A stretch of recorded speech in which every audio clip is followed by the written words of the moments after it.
Alright, here we go. Welcome back.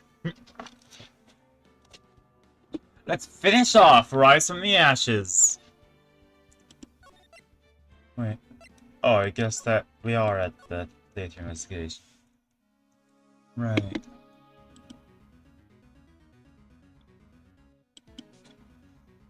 Rewards enabled on my channel.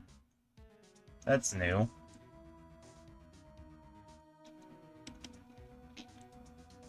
Like, huh. I was not contacted about that. Hmm.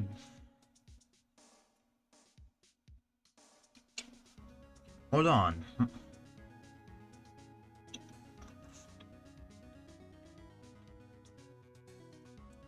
That...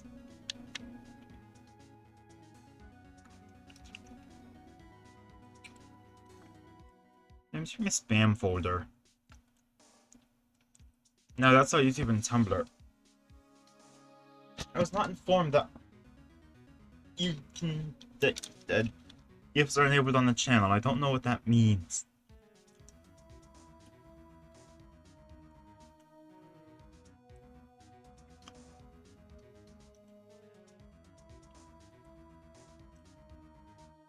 Huh.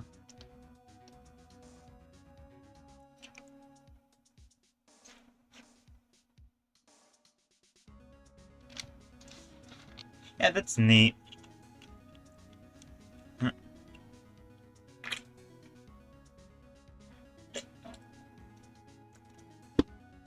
Okay, I'm just gonna keep going with the game.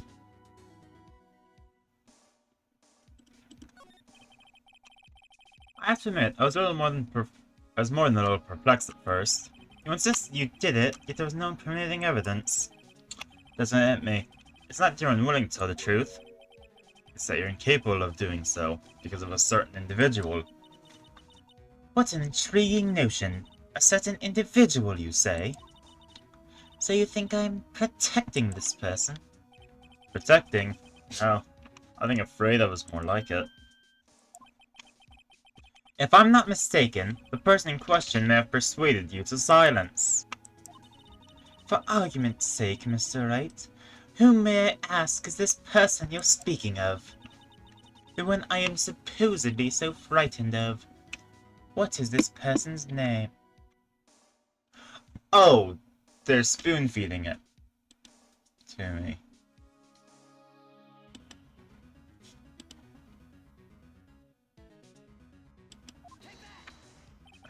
Well, in this guy, it's Damon Gant. Because we went through this last time. Okay, actually, I'm gonna check my Twitch chat stuff, because, hold on.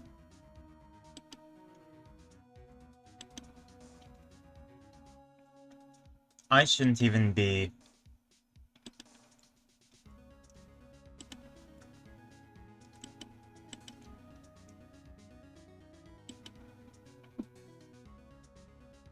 I think it's a universal thing. That's fair.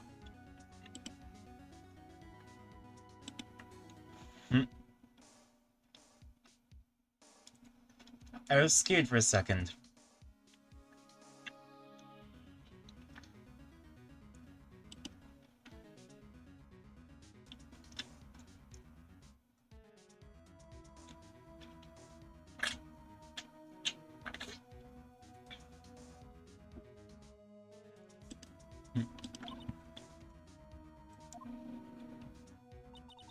Mr. Wright, you're addressing the Chief Prosecutor.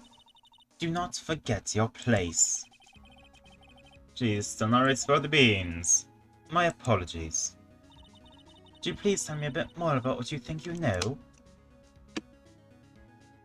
Ooh, only one option, Damon Gant.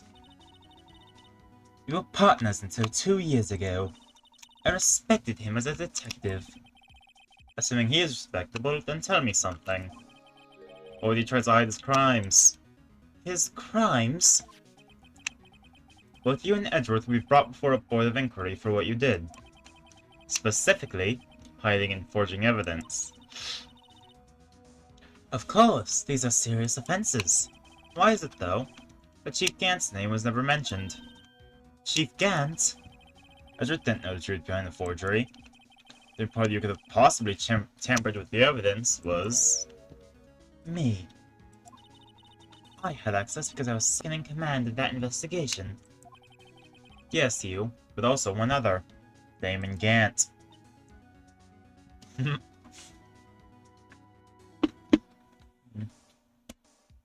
Yeah, we're getting it. If you intend to accuse Chief Gant, you'll need more than just words. Show me proof that Chief Gant falsifies evidence in that case.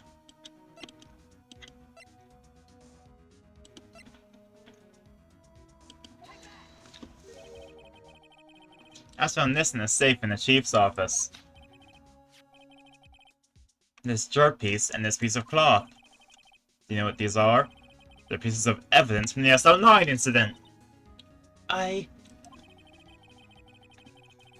The person concealing evidence was none other than Chief Gant himself.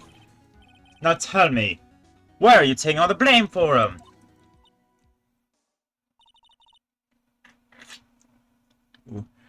Touché, Mr. Wright. It's as you surmised. I cannot disobey the Chief's orders. Even if it means being found guilty for murder.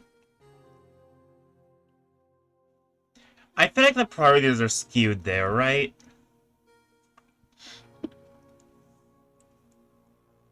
Like, it would be a higher priority to find the murderer than follow your boss's orders? Maybe I'm just dumb. Why not? Come now, Mr. Wright. You can't possibly expect me to be able to tell you that. 3 days ago, I had no choice but to cooperate. In the murder of Detective Goodman. Or perhaps I should say, follow orders. Yes, that's more accurate than cooperate. Yeah, I'm still on the investigation. I think I'm coming to a close in it, because I got a significant amount of evidence. And we're in a significant line of questioning. Although I can't tell you the details, I can say that I was given an order that day. I need you to dispose of Bruce Goodman's body. I'm just gonna assume that it's Gant's voice. You'll find it inside the trunk of Miles Edgeworth's car. Just as I suspected. So what everyone believes. You were not the one you weren't the one who murdered Detective Goodman. Correct. I was trying to take the body out of Edgeworth's car. The trunk's lock was broken, and I discovered that murder weapon while inspecting the body. The murder weapon? You mean Edgeworth's knife? No, she means the SR9 one, right? No. When I found the body, this was the knife stuck in it. The knife from the SR9 incident. Joe Dark's knife.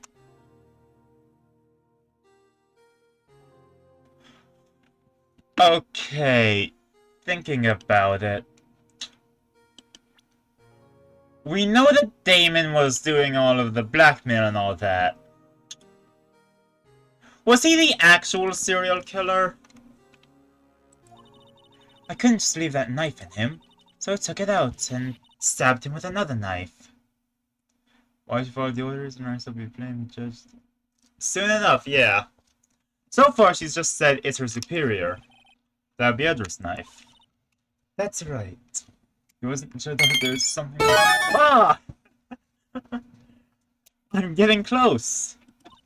Even though he was already dead, my hands were shaking at the thought of stabbing him. Inferno, we're getting him. We're getting it. That's why I ended up cutting my hand. And that's the reason for the bandage on your right hand. Yes, it seems I got blood on the victim's shoes as well. And then... she saw me just as I plunged the knife in. Miss Star, huh?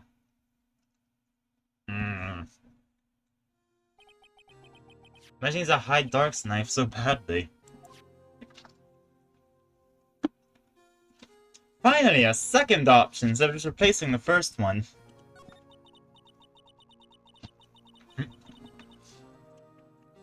Took a lot of work to finally close the Dark case 2 years ago.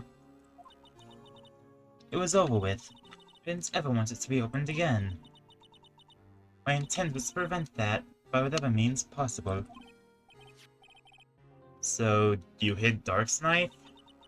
The weapon used to stab the detective was evidence in the Joe Dark case. If word got out, which it would, the reporters would have a field day with that. Ooh. Tear up the knife in your scarf and hid it. In Edward's exhaust pipe. Right, then I called my sister. Tell her what happened and to ask her to hide the knife that was inside my muffler. Yes, Dima. I didn't want anyone on the force to know about this. Ooh. Hey. Well, in front, all it takes is to do good enough for today. Then tomorrow you'll do good enough for tomorrow. Oh.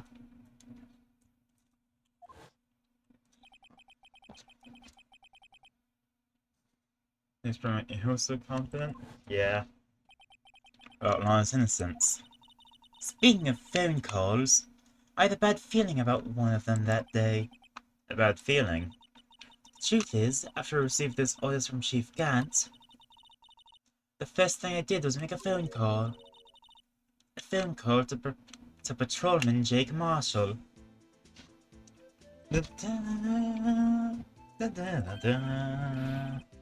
To Marshall? Why don't we call him? Ah, you're sick. That's a... okay.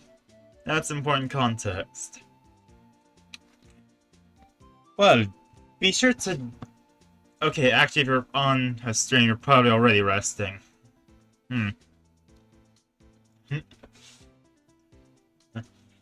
Yeah, take it easy, man. The lead investigator for the SR9 incident had been murdered. I wanted that fact to be kept hidden, and I needed help. He was the only other person I could trust. Or at least, I thought I could trust him at the time. However, it seems that after I spoke to him, he went off on an escapade of his own. Oh, you mean... Not wanting the case to die, he decided to take things into his own hands. Disguised himself as a gunman and tried to steal the evidence! Ooh. Yeah, huh. Not easy to rest, huh? I get it. To be fair, resting doesn't have to be sleep. Yeah, I get your purpose. I get what you mean by productive person. I don't particularly need to be productive, but I need to keep moving. Yeah.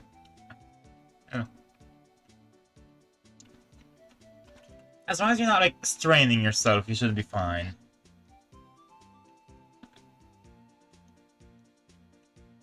One of the few cases where we get insight into the victim. That's fair, yeah. I did notice that before. You know, we got the insight of, oh, that's Larry's girlfriend. That's Mia Fey.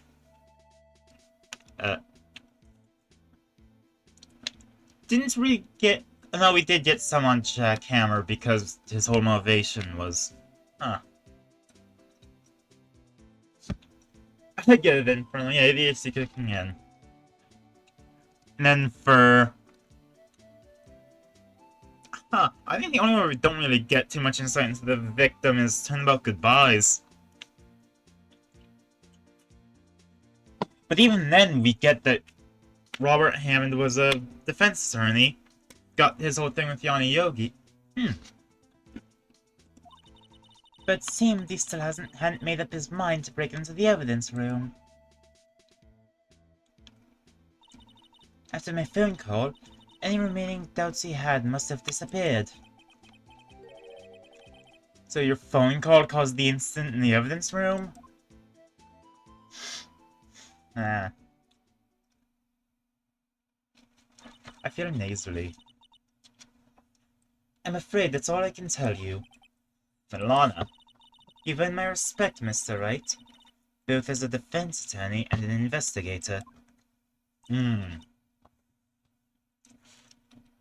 Now please, don't pursue this any further in court tomorrow.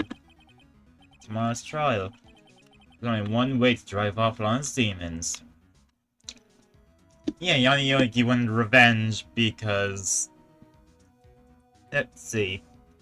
His life was ruined. His significant other committed suicide. He was deemed insane. Huh. Uh. Ah.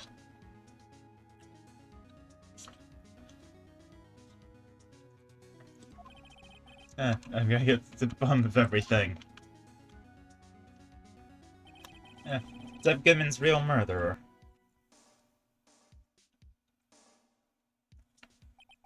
And what went down in the chief's office 2 years ago. Ah.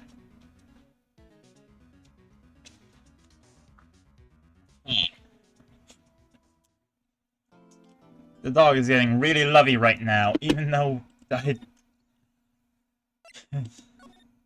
it's been less than 10 minutes. Haven't gone to, but the Vim has their own ideas. What's her name? Yes. Brian Faraday? Huh. I don't know who that is.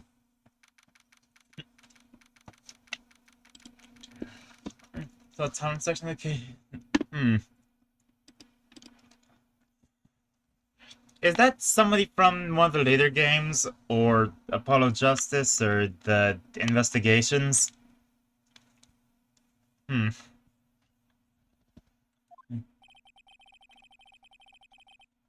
trying to go into this mostly blind.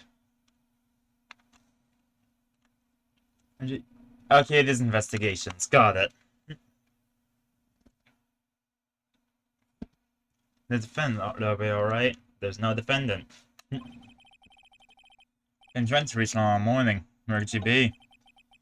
There's Emma for that matter. Almost seems as though something's been happening behind the scenes. It's Edgeworth!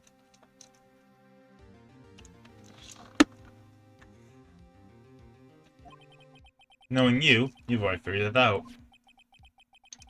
Who the owner of the 7777777 ID number is, that is. Yeah, it's Gant. Well, I have a pretty strong hunch. Looks like I'm not the only one who's figured it out. He's mentioned along Joe Dark's birth? Huh.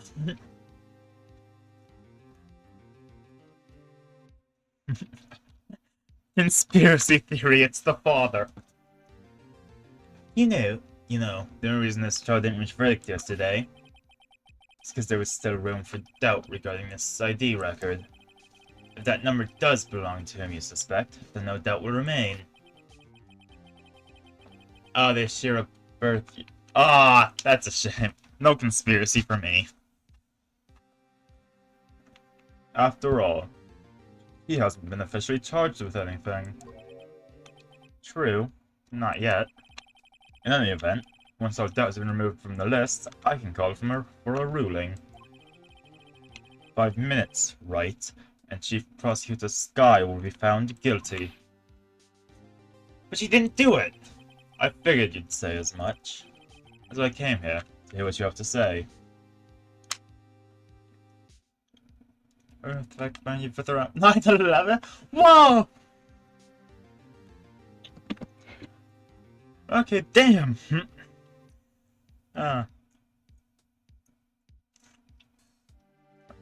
September 11th, huh?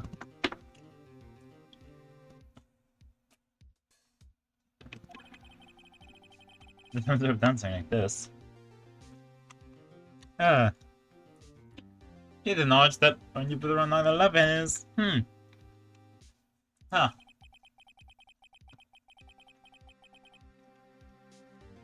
That there's more fan a minute. Okay, that.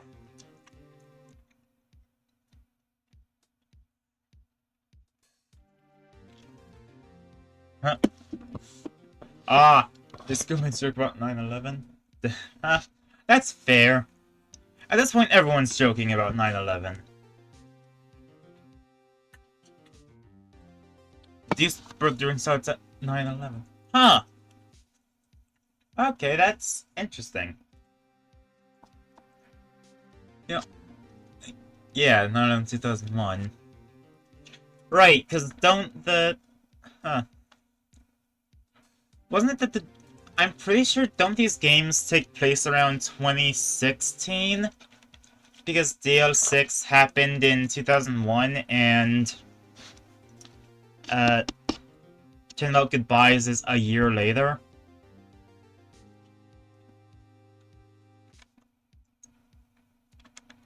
What's the truth? It's just draw it out of her. The truth? Everything goes back to the SR9 incident. Don't be stupid. Today's the last day of the trial. We don't have time to reminisce about the past. Yeah, 9/11, 2001. Since the kid would need time to mature, right? Assuming it's a character from Ace Attorney Investigations.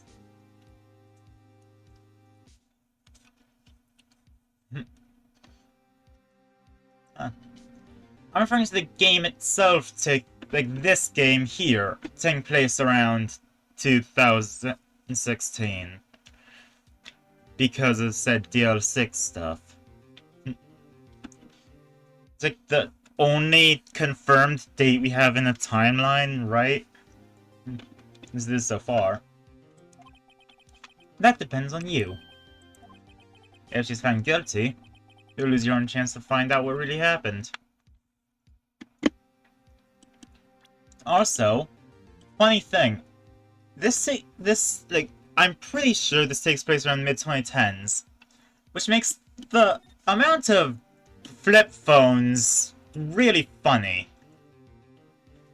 This game takes place in 2028? Alright, yeah. That makes sense. Time does pass each game. I'll think about it. See you in court, right? Ah. This is it. If I'm ever gonna find out what Chief Gant has on her, it's now. Ooh.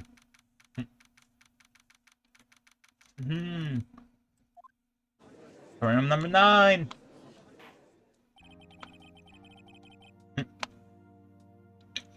Court is now in session for the trial of Miss Lana Skye. The defense is ready, Your Honor. Prosecution is ready, Your Honor. Normally, this is when the prosecution puts forth its opening statement. But before that, the police chief has a proposal to make. Man, now Gant's getting into the court system.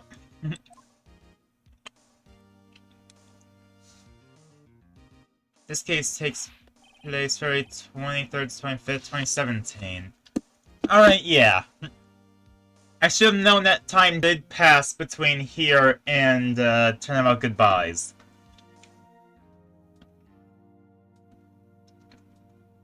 Wait, that's like 2 months.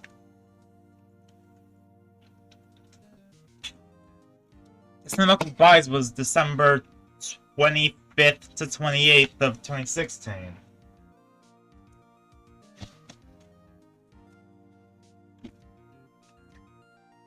Oh, okay. Morning, folks. How's everyone doing? Hey, been back to the pool yet? No, I've been drowning enough as it is in my work. Yeah. Oh, that's a good one. Don't think I can top that. If you don't mind me asking, Chief, exactly what is the proposal of yours? I just realized the sheer dramatic irony that I've been doing the same voice for this guy that I did for Red White. Or the same type of voice. He just gave that vibe, but... Lana, that is to say, the defendant, has asked me if she can speak directly to the court. She wants to do what? Coco, I took you out and everything. Do you need food or water? Or come on, what is it, Coco? Having heard what she has to say, I feel she should be granted her request. Ow. Alright, I'm going to check on the dog's food and water.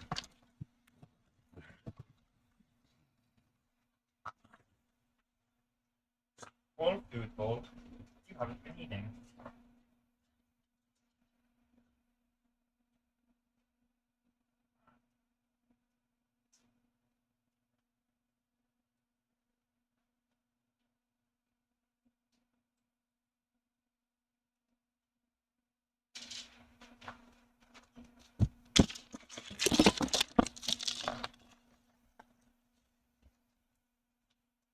I can't believe you, Coco. You haven't been eating.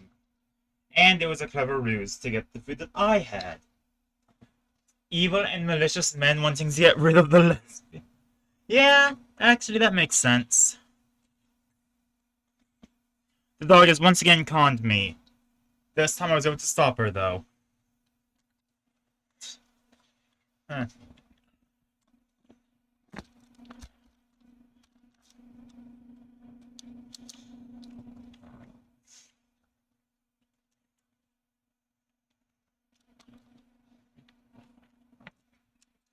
And grief, now I got the crumbs all over my setup.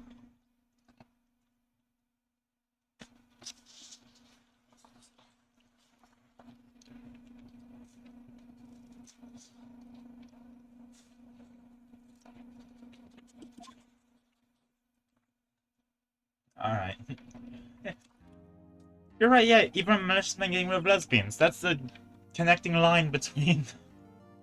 Huh. Damn. What's this all about, defendant? Just like to make one simple request, and I'll be finished. Well then, what's your request? Your Honor, I'd like you to put an immediate end to this trial. Nuh-uh. Huh? I confess to all charges against me.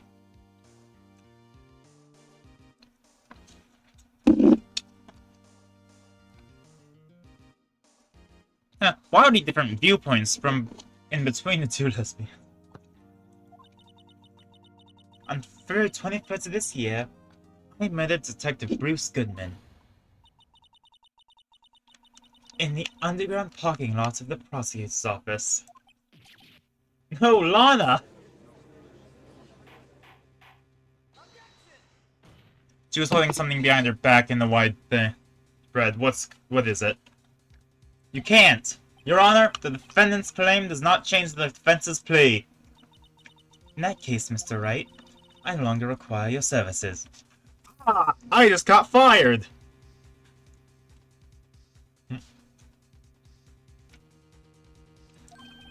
But Lana! Your Honor, I hereby forfeit my right to an attorney. Wow!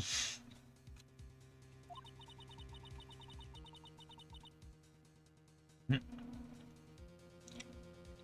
prosecution may lack direct evidence against me, but has sufficiently proven its case through testimony and circumstantial evidence.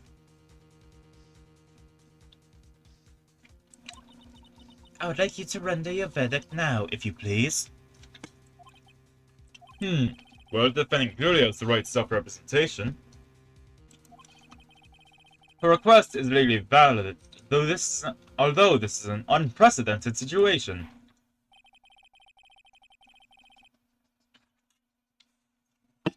Indeed, it appears there's no further need to continue this trial. Even if Mr. Wright may feel otherwise. Damn. This can't be happening! I got everything right! I hope. Shoot, did I get everything right? It appears for the time for the verdict has arrived. This court finds the defendant Oh. Eddie boy! Sorry, Blanty boy.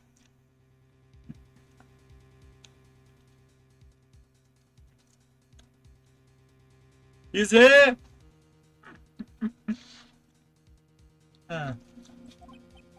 Mr. Edgeworth. The prosecution has not yet proven the defendant guilty beyond reasonable doubt. Ooh. Any ruling at this stage would certainly be premature. Come now, Worthy. I understand this is a difficult time for you. But why don't you just be a good little boy and keep your mouth shut,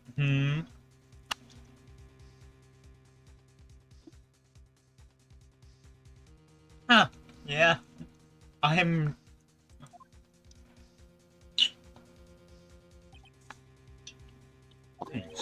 I don't think I care for your tone, Chief Gant. What? Raising other fabrications to correct past mistakes. Sorry, but I'm no longer the naive little boy you would have me be. With this signed confession from the defendant, it's obvious to me some kind of deal was struck behind the scenes. Some kind of deal, Not everyone operates as you do, Worthy.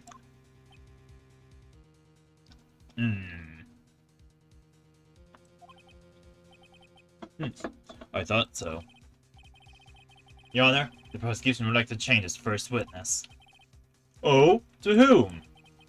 As first witness, the prosecution would like to call Miss Emma Skye. I request the court use her testimony. Mr. Edgeworth, I am exercising my right to self-representation. Ooh.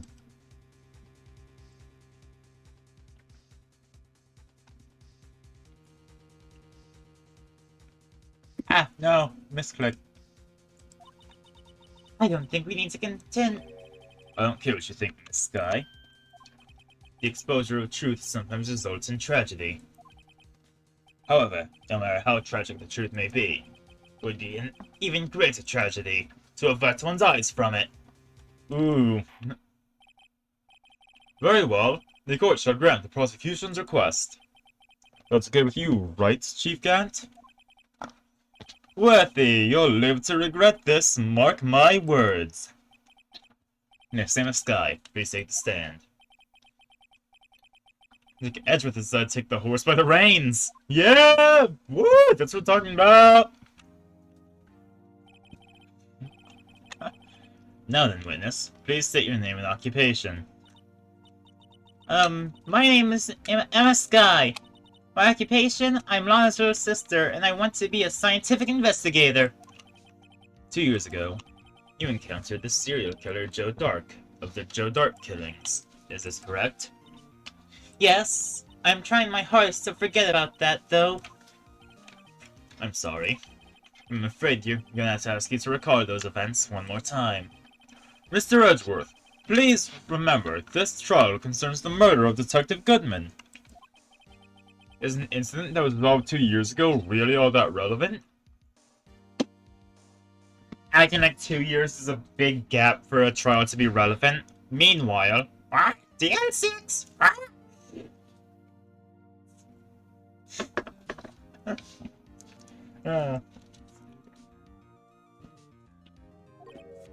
Yes, most certainly is.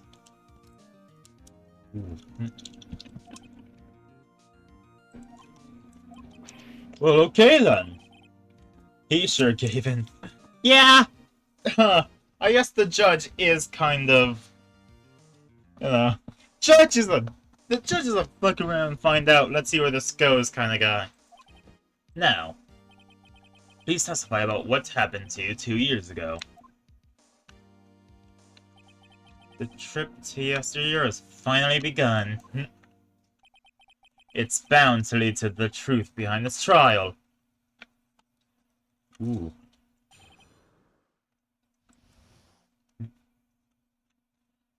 So if the projected date for this case is 2017, that means that the SM9 incident was 2015. I was being in my sister's office that day.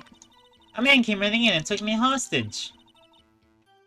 Neil Marshall rescued me, but I'll never forget what I saw in that instant. The man raised up his knife and stabbed Mr. Marshall in the chest.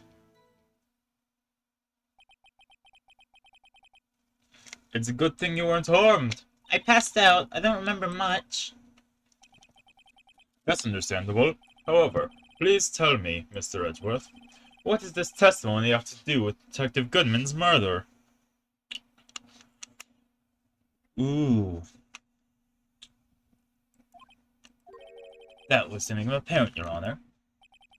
You've got to admire him for his courage, considering he has no evidence. Very well, the defense may begin its cross-examination.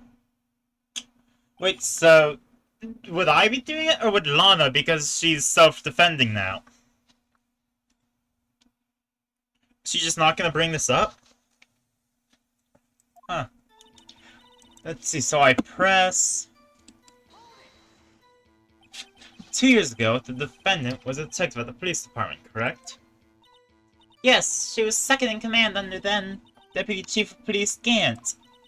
My sister, she was the best detective ever. So, are you trying to get this, the crumbs? Is that why you're barking? I'm gonna throw these away. And you have nothing to bark for.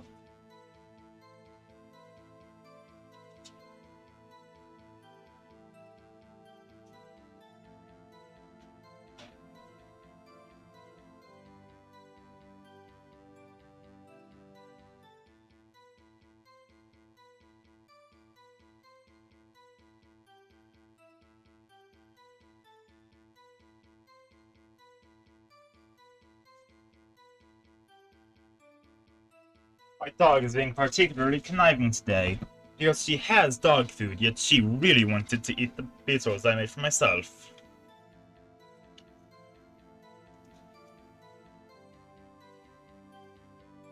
Can you stop licking all of my cords, Coco? Ah.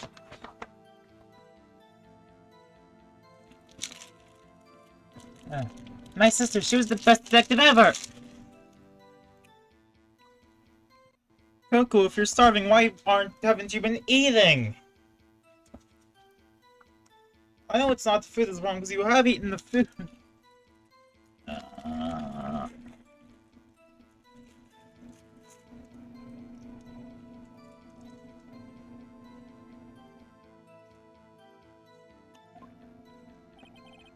Yes, I remember.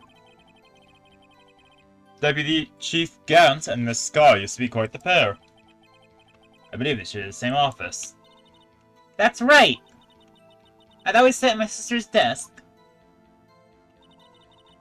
and dream about playing that organ. I wanted to play it that day too. The police department and prosecutor's office held a ceremony that day. Lana promised to take me to dinner after she finished her work. Okay, press. A man? Yes, Joe Dark. He was a serial killer. Ooh. Joe Dark's brought in for questioning on the day of that ceremony. You're desperate to get anything on him that would lead to an arrest. When he saw his chance, he fled the room, right? Upon entering the room, Dark proceeded to take the elevator. He must have been in a panic, because the elevator was going up. Then, he went to Sky and Gant's office. There was a lot of noise coming from outside, so I opened up the door to have a look. That's when I saw him. Neil Marshall rescued me. What was the prosecutor doing there? That day, there were two people present during Dark's questioning. Deputy Chief David Gant and Prosecutor Neil Marshall. I almost forgot about Gant. Neil Marshall had just received the King of Prosecutors Award.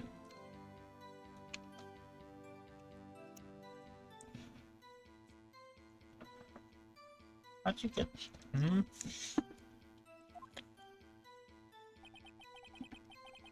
Young and dedicated, he went straight to the questioning room after the ceremony. I assume that would also be why he was the first to run after Dark. When Dark grabbed me, I thought I was as good as dead. And as some Prosecutor Marshall came running in. I don't clearly remember what's happened then, but I'll never forget what you saw in this instant. Can you tell us about that? Mr. Marshall jumped on Dark just then. The lights went out. The lights? It was just about this time of year. There was a terrible storm going on and lightning struck nearby. The electricity went out. Wait a minute. If it was pitch dark in that room, you shouldn't have been able to see anything, right? Right, but just then lightning flashed again outside. That sudden flash left an unforgettable image of the scene in my mind.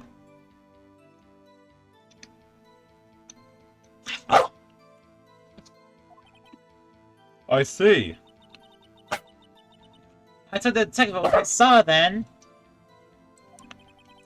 The detective? Yeah, Detective Goodman. He was in charge of the case.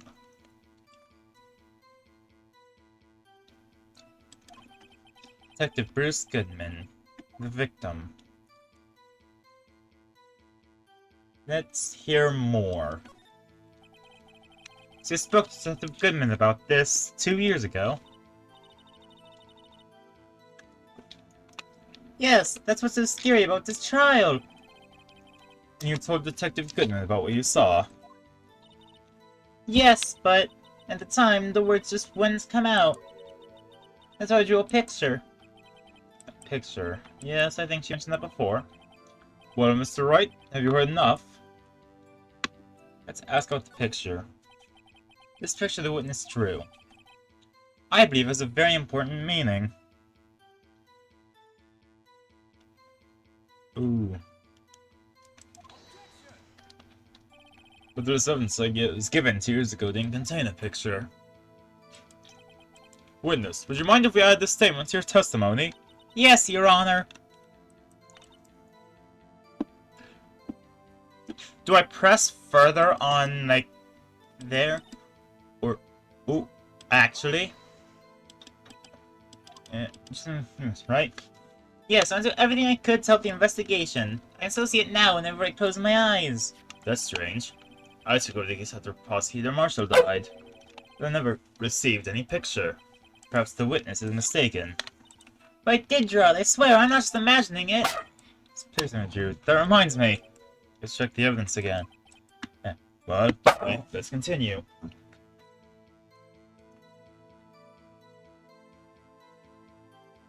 Why are you so angry?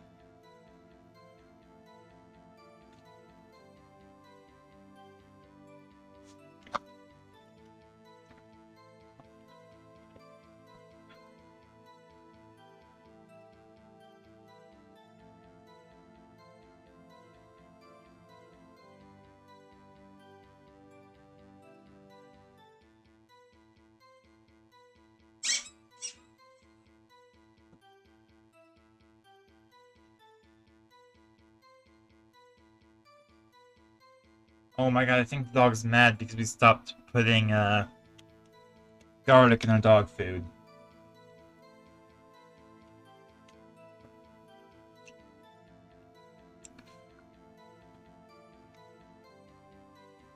The thing with that is, we stopped because the brother is allergic to garlic. And she stays in my brother's room.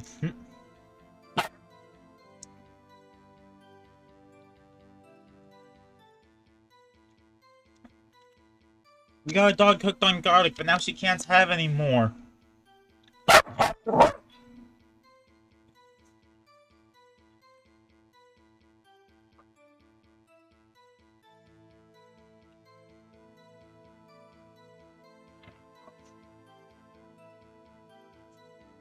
Yoko, could you stop biting me? Well, anyway, let's continue. The scene that imprinted an image in your mind. Can you please describe it to us? The man... Uh...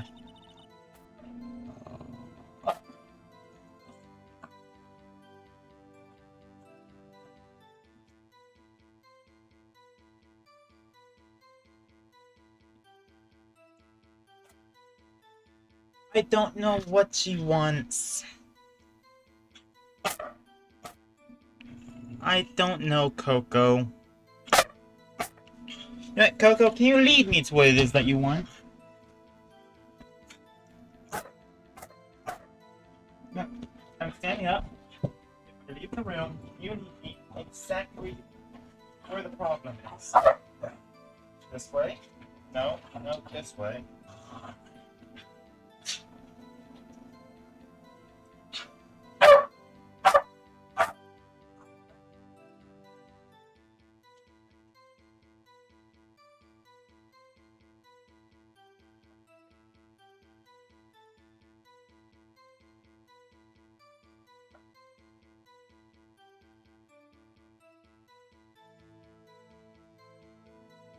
Okay, I'm gonna take the dog out again. I did it at the start of stream, but she's getting incredibly irritated.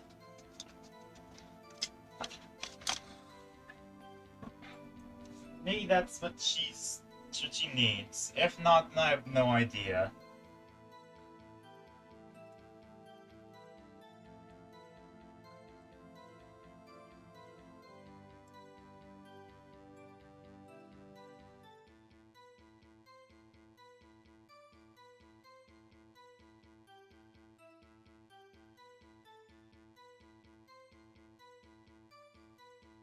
So...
Ah, so the barking actually is just a con to get whatever food I have on stream.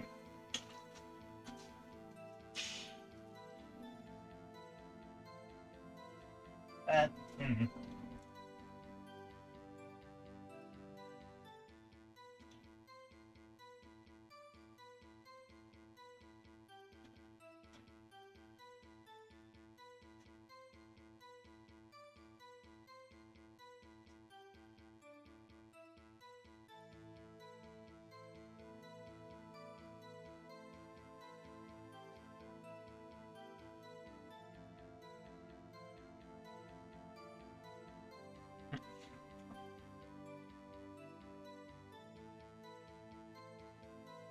Okay, so I believe what we need to do is present.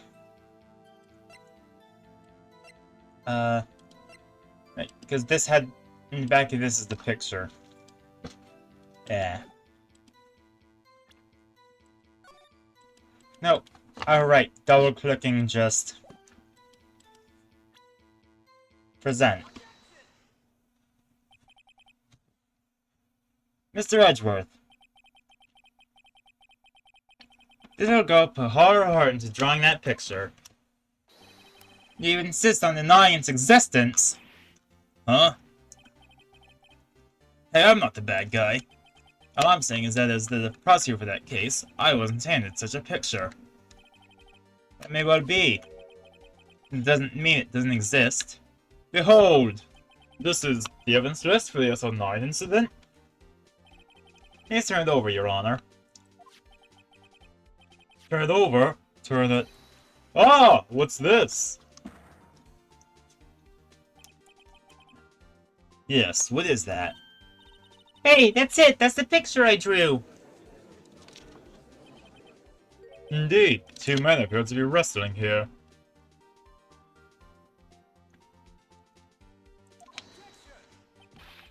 What's the meaning of this? What are you doing with that list? Me? Only the prosecutor in charge should have access to that list. Huh. These lists, they're different from each other. They're different from each other. What? It would appear, Mr. Edgeworth, that the evidence list you were handed 2 years ago was incomplete. These two lists fit together to form one. You see the marks here where they were torn apart from each other. So you see, Mr. Edgeworth? It's quite obvious what's happened. 2 years ago, only half of the evidence in that case ever reached you. What? What? Yo! Order! Order! But Miss Sky, why'd you let your picture on the back of such an important list? Because that's what Detective Goodman handed me in the questioning room, Your Honor. Wait a minute. This was 2.5, and that means... Your Honor! Are you alright, Mr. Wright? Your eyes are bulging from your head. If the evidence list was torn in half, then there might be more of the drawing on the back of Mr. Edgeworth's list. Yeah. Yes, that's quite conceivable, Mr. Edgeworth. It's possible. Let's see.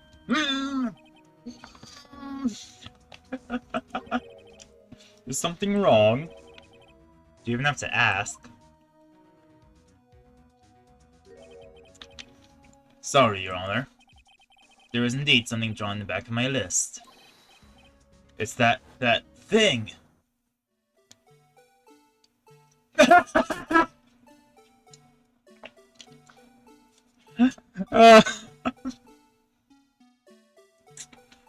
Okay, I can respect the bit of bringing back the Blue Badger. That's that thing! That thing that was dancing in the evidence room! Clearly, this act of vandalism is the work of a certain chief of detectives. I guess he was out of scrap paper. Just that little dot. Evidence restored and updated in the court record. Oh, very well. Witness. Hold on a sec. In this ID card record. No, I want to flip it around. No, come on! Don't tell me that... Ah! Come on, I want to see the full list. Boo! Will you please specify what this picture you drew 2 years ago? Huh? Oh, yes, sir, Your Honor.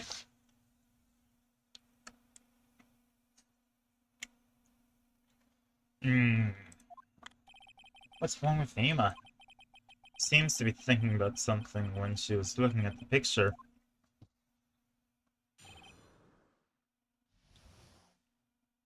Ooh. Emma's picture. This picture I drew 2 years ago. The flash of lightning was so bright, all I could see were shadows.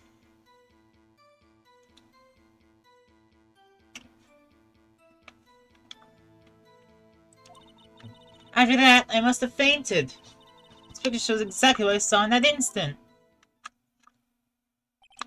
To think a flash of lightning could burn such an image into your mind. Thanks to that, though, because it shows exactly what you saw. Well, I don't see any contradictions here.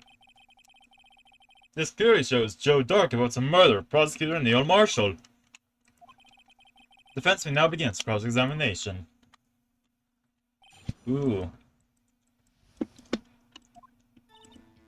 Okay.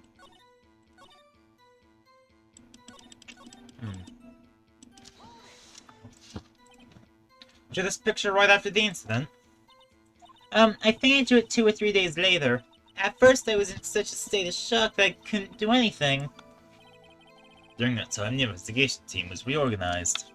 Detective Goodman was placed in charge, under the direction of Damon Gant and Lana Skye. 2 or 3 days later, the memory should still have been fresh in her mind. Excuse me, witness. Can you please tell us why the picture is painted all black? All you'd see is shadows. So at the time you didn't even know it was Mr. Marshall who had come to your rescue? Ah, no, I only click options. No, I couldn't see him clearly. The lightning was so bright that I was knocked to the floor.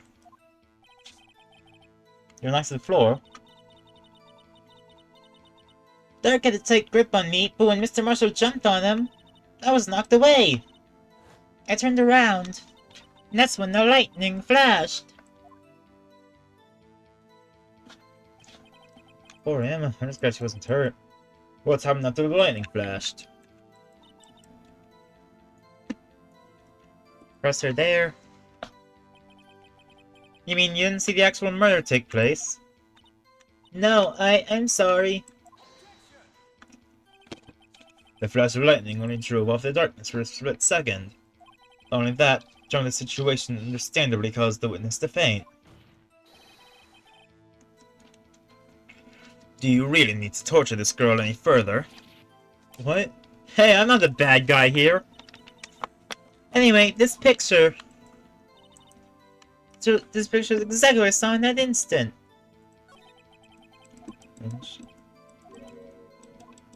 Oh, the knife!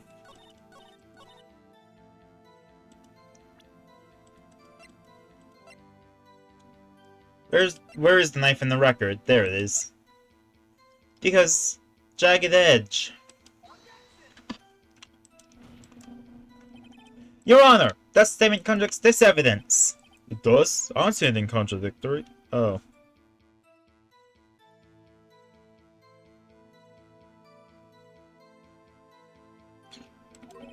Huh? Really? Objection overruled. Nothing for you to make accusations, Mr. Wright. Shoot, if I had something, because the knife was already broken.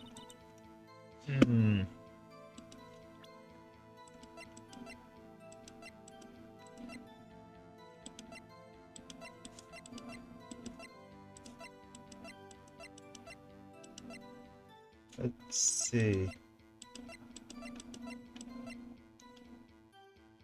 A knife tip was in the died from punctured heart and lung. Single stab wound. Okay, so kind of going to present this instead.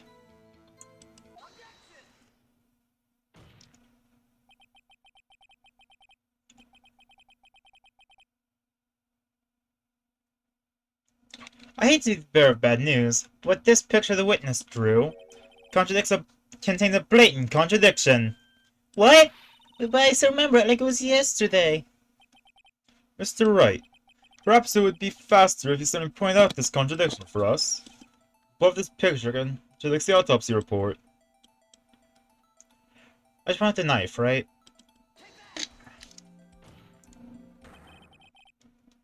The contradiction, of course, lies here. Take a look at the knife the man is holding. Look closely, you can see its tip is broken. Even I don't have to look close to see that, Mr. Wright. But Mr. Wright, look at the evidence. See the murder weapon? Its tip is broken too. If I recall, the tip of the knife was found broken off in the victim's body.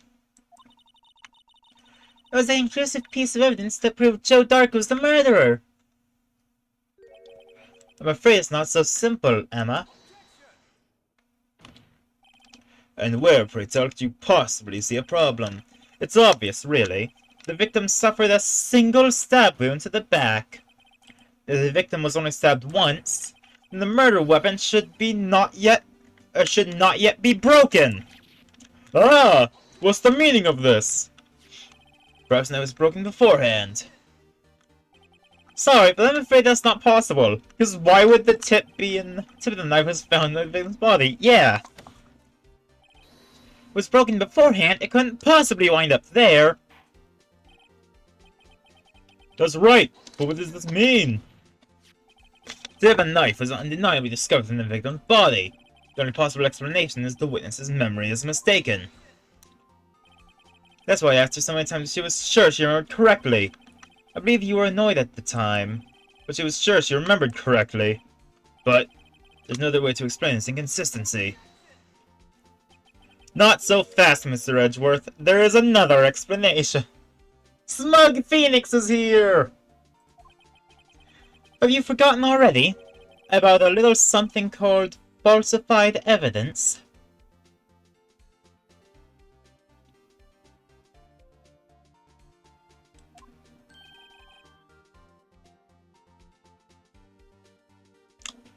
You're shitting on thin ice, right? All I'm saying is that this broken knife tip might be the piece of evidence that was forged. You can't deny the possibility. No. Ah! We got him. Order! Order! Order! Are you saying the investigation really was corrupted? Your Honor, please allow me to once again go over the events that took place the day of the murder. The police department and the prosecutor's office were holding a ceremony that day. After receiving the King of Prosecutors Award at the ceremony, Neil Marshall questioned Joe Dark along with Damon Gant. During his questioning, Joe Dark fled the room. Prosecutor Marshall chased him and was killed by Dark. It is my belief that somewhere in this story, there is a lie.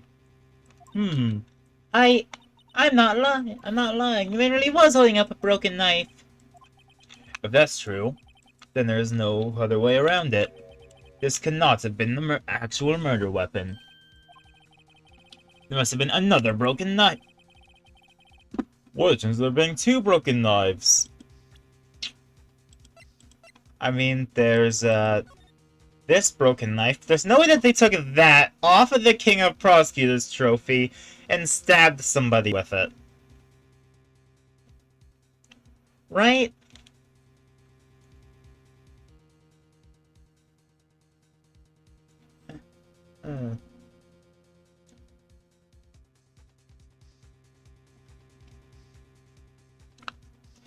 Let's see.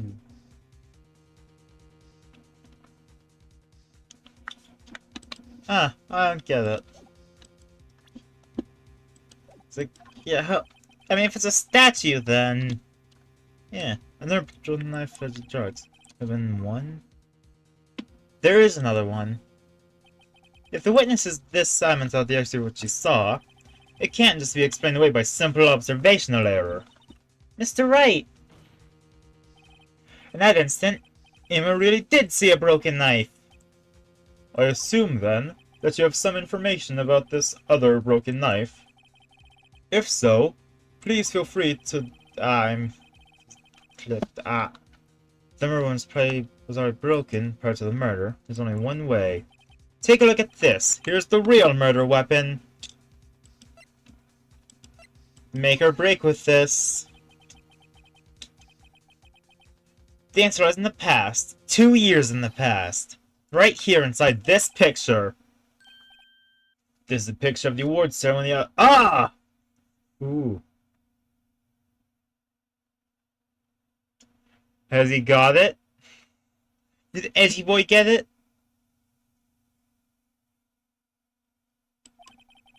What is it, Mr. Edgeworth? Yeah.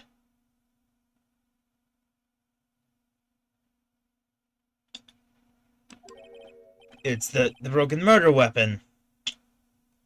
Yeah, they get it. Notice the award Prosecutor Marshall is holding. That's a broken knife! As we already concluded, the knife in the drawing was not Joe Dark's knife. That being the case, the knife the witness saw was in all likelihood from this award!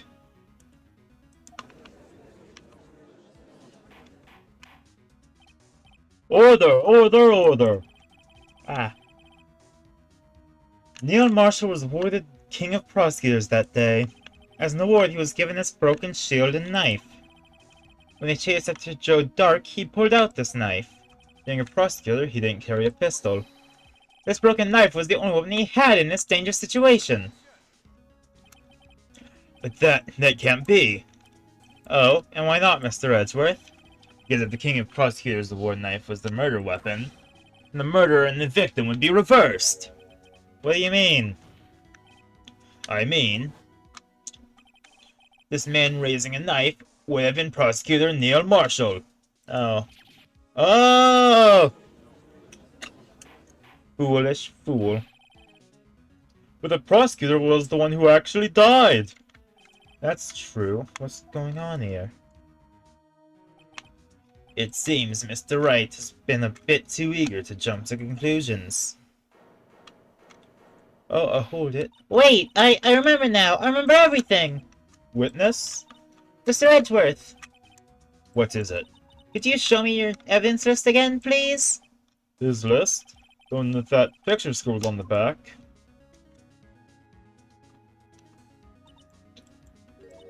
I knew it. This picture. I'm the one who drew it. What? You drew that?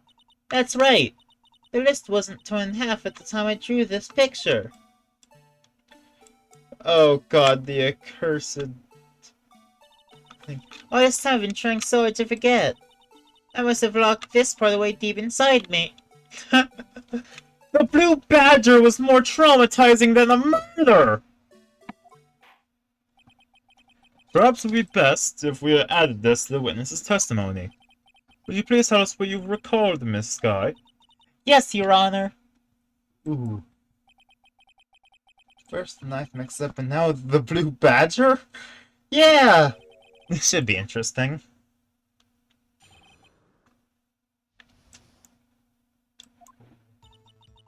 When I saw that man raise his knife...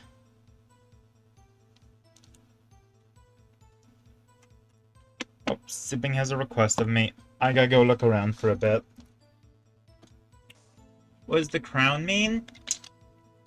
No, dude, it's not a crown, it's this thing's head.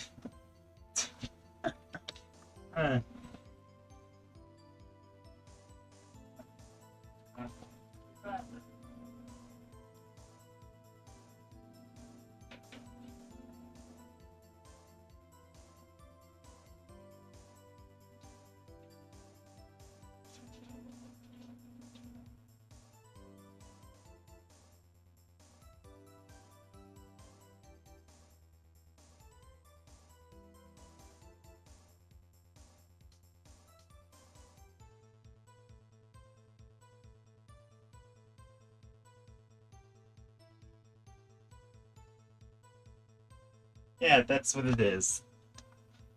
I have to look around a bit to see if I can find my siblings' headphones. I think they left them home.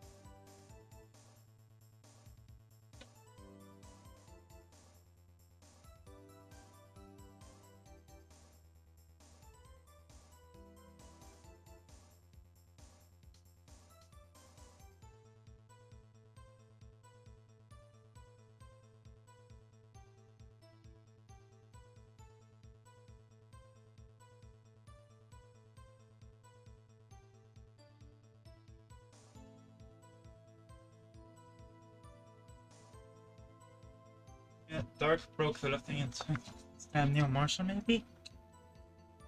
Yeah, it's probably that Dark broke the award thing. Huh. I panicked and rushed towards both of them. I think I knocked away the man with a knife. Just then there was another pressure lightning, and that's when I saw the blue badger. He wasn't in the room, but I'm sure I saw his shadow. This is certainly most unusual. Try impossible. Chief detectives hadn't even designed him until this year. Then he didn't even exist 2 years ago. Wrong, right? The Blue Badger is an eternal deity of chaos.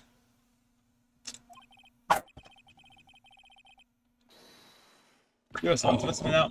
Stop! Please, don't pursue this any further! Lana! What's the meaning of this? Please remain seated in the defendant's chair. But you can't do this! I've already confessed to the crime! Coco, why are you...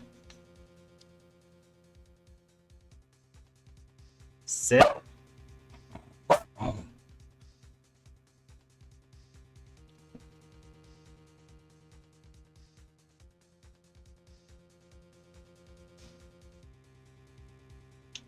Never bark at Kaya. You never bark at the sibling. Yeah, Kyoko, be a good doggo.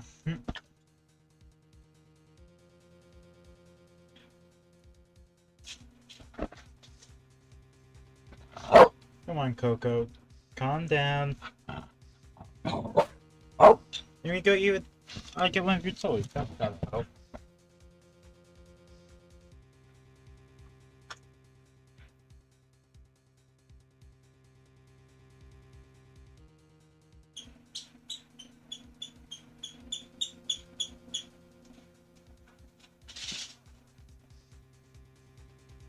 There we go, one of her chew toys. Hopefully that will get her calm. Why can't you just leave it at that? She prosecutes Sky. Your leopard gecko is... Is it because of the dog barking? Has Coco caused the chain reaction? We've already come this far. It's too late to turn back. I just bit your finger? Can you believe what you've done, Coco?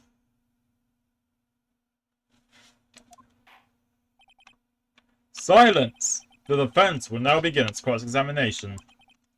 Bailiff, please detain the defendant. It seems we're finally into the core of the matter. Emo's recollection, let's go. Has no teeth so far. Aw. See, that's significantly better than when Coco bites me, because she has lots of teeth.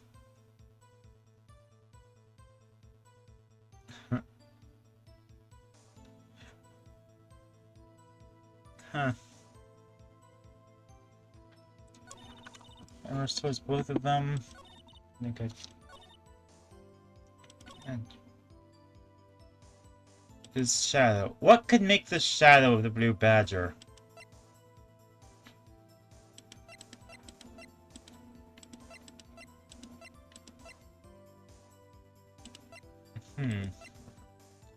Because the blue badger didn't exist yet.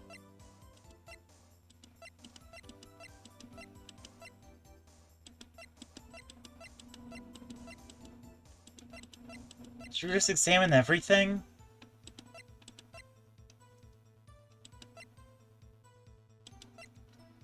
Wait.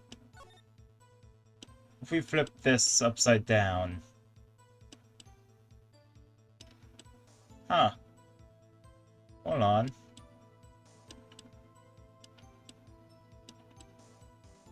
That's an uncanny resemblance. I need to mark that down for later. I'm gonna press everything real quick.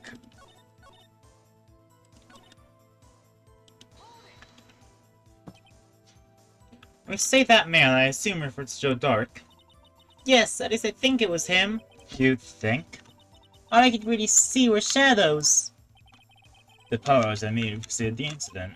It also documented in the prosecutor's office reports. So then you... I panic and run towards both of them. Why'd you do something so dangerous? What else could I have done? He was about to stab Mr. Marshall.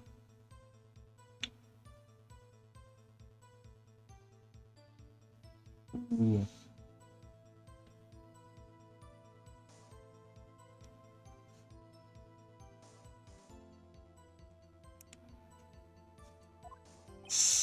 Seems convinced the Dark was the one holding the knife. But you've just theorized.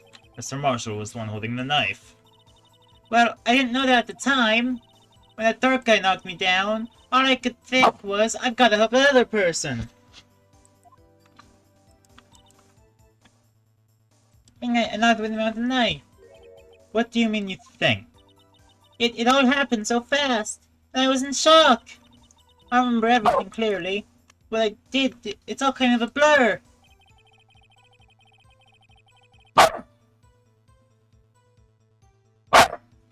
Miss Scott was almost killed before she was witness to a murder about to take place. With so much happening in a matter of seconds, a little disorientation is only natural.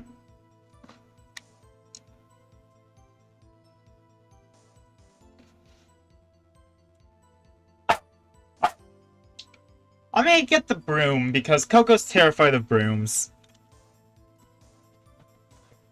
Use a broom to keep her out.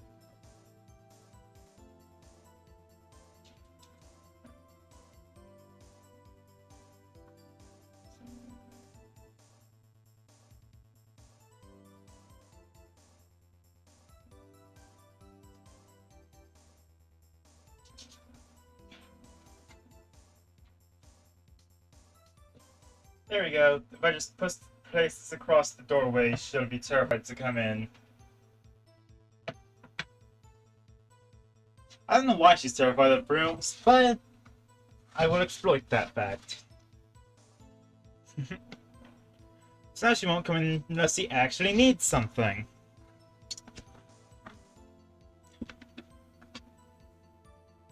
Honestly, she might not even try until she might just be outside my room if she needs something. I saw the man about to stab the other person who I thought was Mr. Marshall. I knew I had stopped the man with the knife. What you did was very brave, young girl. So then what's happened next?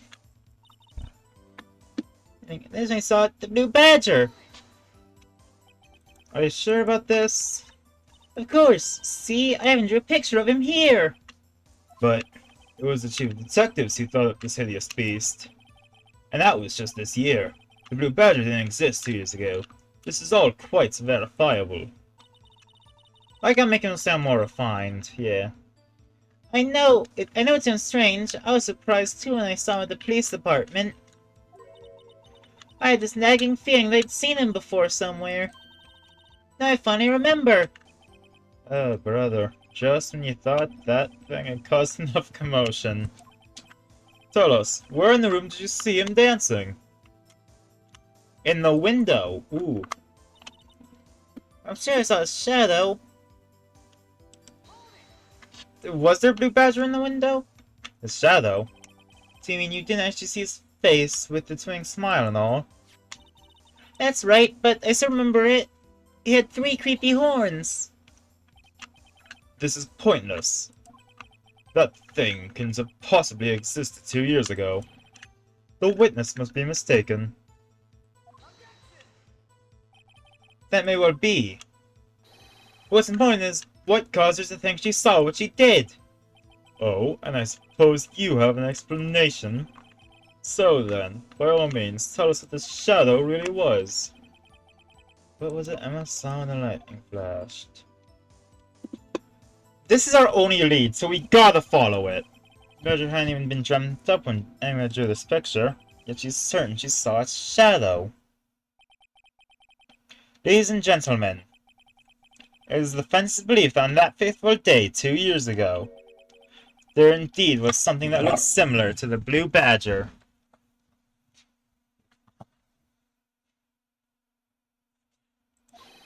Something that's now sitting in this very room.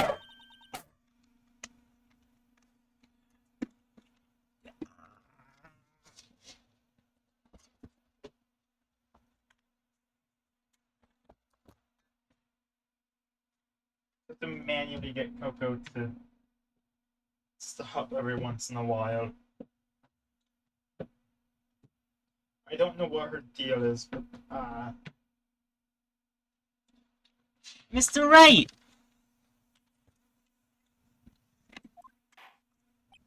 In this room? Very well, Mr. Wright. What is it that the witness saw in that instant? Please show us this mysterious blue badger look-alike.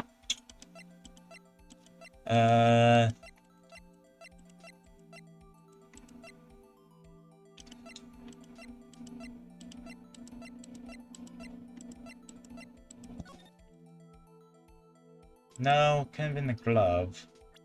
It had to be something that was in the room at the time.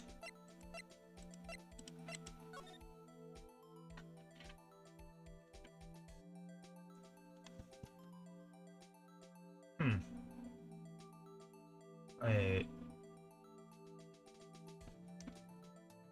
There was a lightning that struck.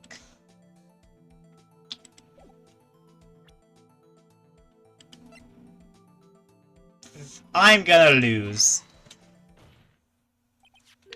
The mysterious blue badger was in fact this!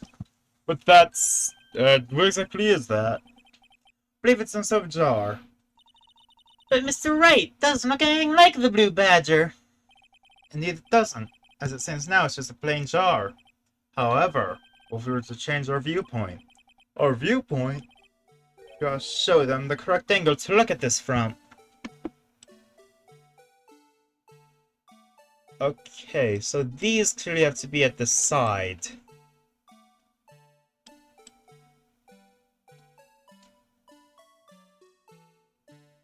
No, because it needs pointy.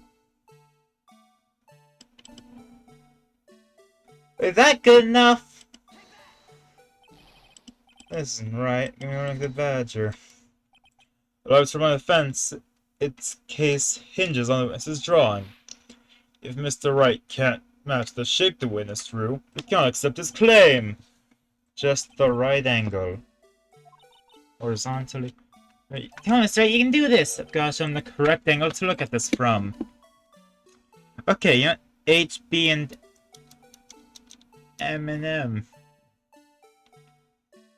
I have to be more exact with how this is rotated.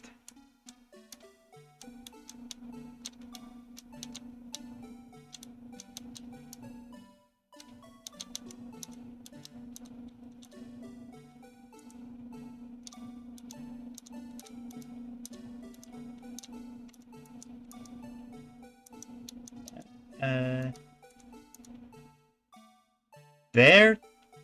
Is that good? With that, does that fit the silhouette? Take that. Can I make it more like the... Allow me to run the fence that case hinges on the witness's drawing. Mr. Wright can't manage to check the witness drew. We can't accept his claim. Find just the right angle. Maybe more horizontally? Come on. Oh, wait. Okay, so Q and R is also a big help. I've been using my mouse to rotate this whole time, but that hasn't really done anything for me.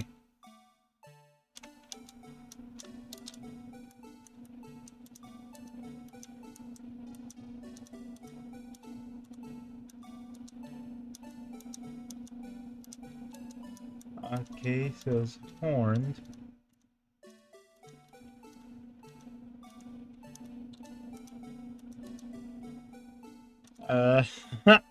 That looks Blue Badger-esque, right?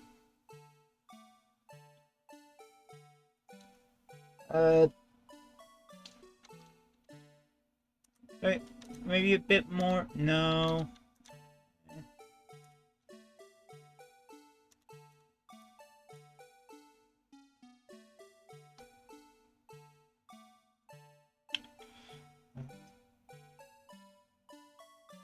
Is that working?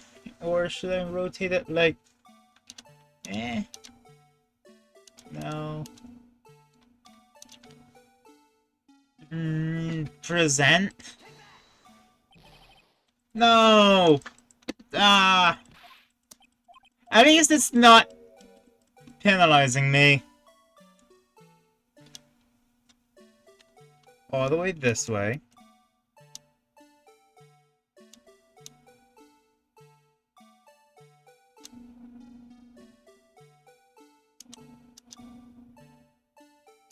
Hey, what if it's like that?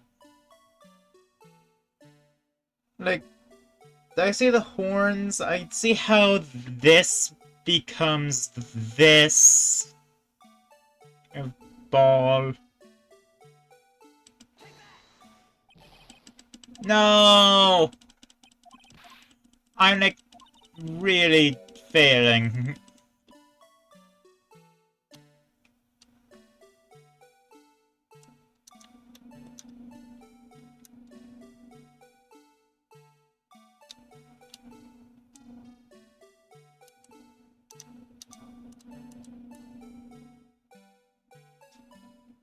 Like that? This isn't right? No. But it is the right angle.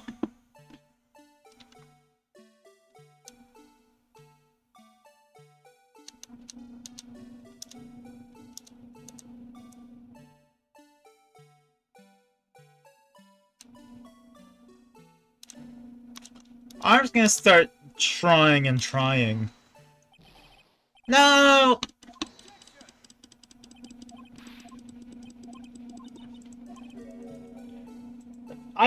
Ah!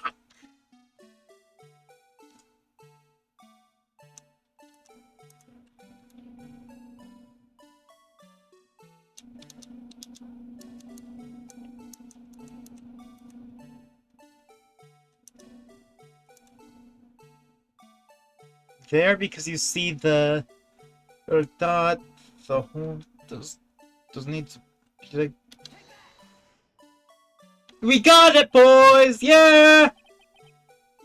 Well, this is a miracle or what? We got it! Aha!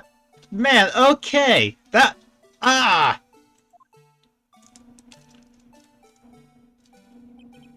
Impotinitis. Jar's resemblance to the Blue Badger!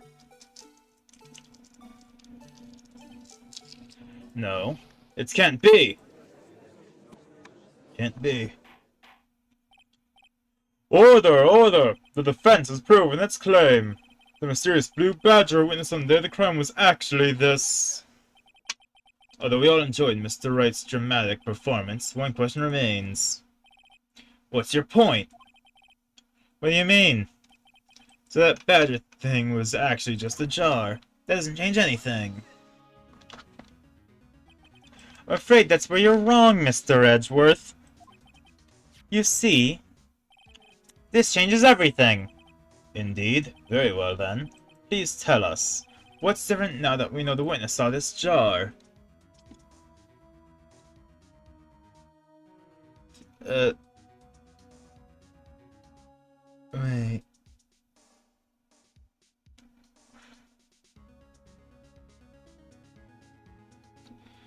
So that means that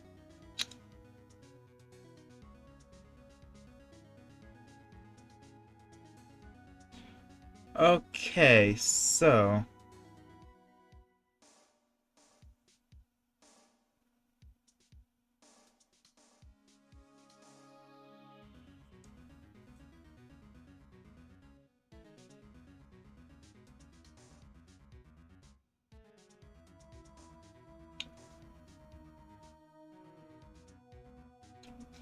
What is different? The murder weapon, no. The location... I mean, it was on Gant's side of the office, not Lana's. The murderer? I know the location. Allow me to take these in turn. At the moment of murder, the witness saw this jar. At a very specific angle, it might add, Mr. Wright. Yes, well, knowing this, your gecko isn't letting you go anymore? Aww, you're attached. Yes, well, I've seen this jar. Where? Locating the jar is showing the picture saying they're the crime. You want to pull it towards you love? Yeah! Be gentle. That's the big thing. You gotta be gentle with your aminos. It's why I don't actually do anything against Coco. I exploit a pre-existing fear of brooms to stop her, but that's it. I don't even know where it came from, because it predates us adopting her, so something happened before we adopted her regarding brooms. It's on a shelf in the office of Damon Gant. But the boy was found lying near Lana Sky's desk. The witness testified so herself. Yes, and it's these two facts that reveal what actually transpired. You see, the struggle between Dark and Marshall did not take place in Lana Sky's office. It's on the other side of the room, in Chief Gant's office. Are you implying the murderer moved the victim's body from Damon Gant's office to Lana Sky's office? Yes. Why did you do that? There's no reason.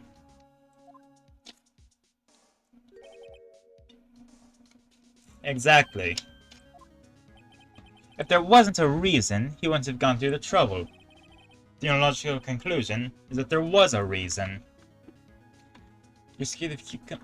What are you, a cat? That's mean, I'm sorry. Do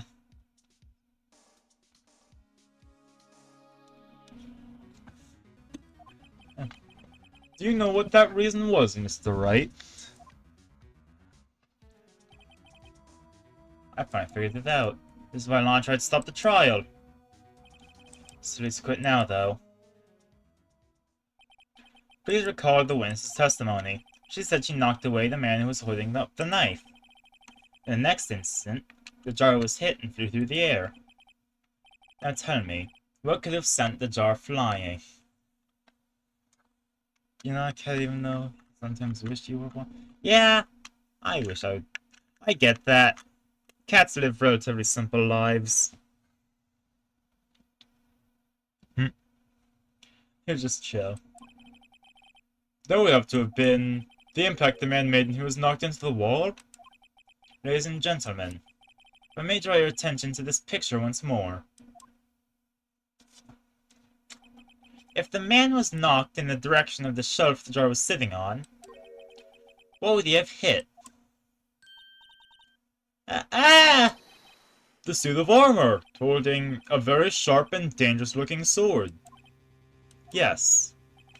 And since the man who was knocked into the armor was carrying a broken knife, it would have had to have been Neil Marshall, winning the King of Prosecutors trophy. No, Mr. Wright, you can't be thinking. Yes, there is another possibility of what actually transpired in that room.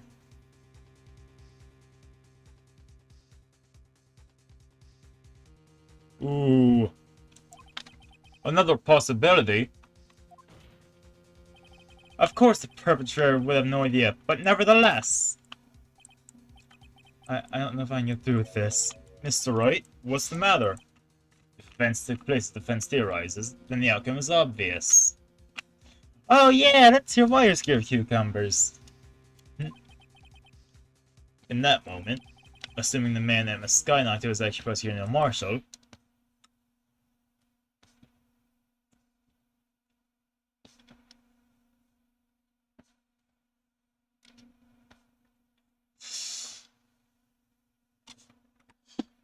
Ooh. You mean Mr. Marshall died because of me? When you were a kid. Ooh. Okay, it's your trauma. Stupid. Oh. Aw. To be fair, everyone's stupid as a kid. I was stupid as a kid. I never imagined her testimony would lead to this. So it was the witness who took the victim's life, then proved so with her own testimony. This is unprecedented.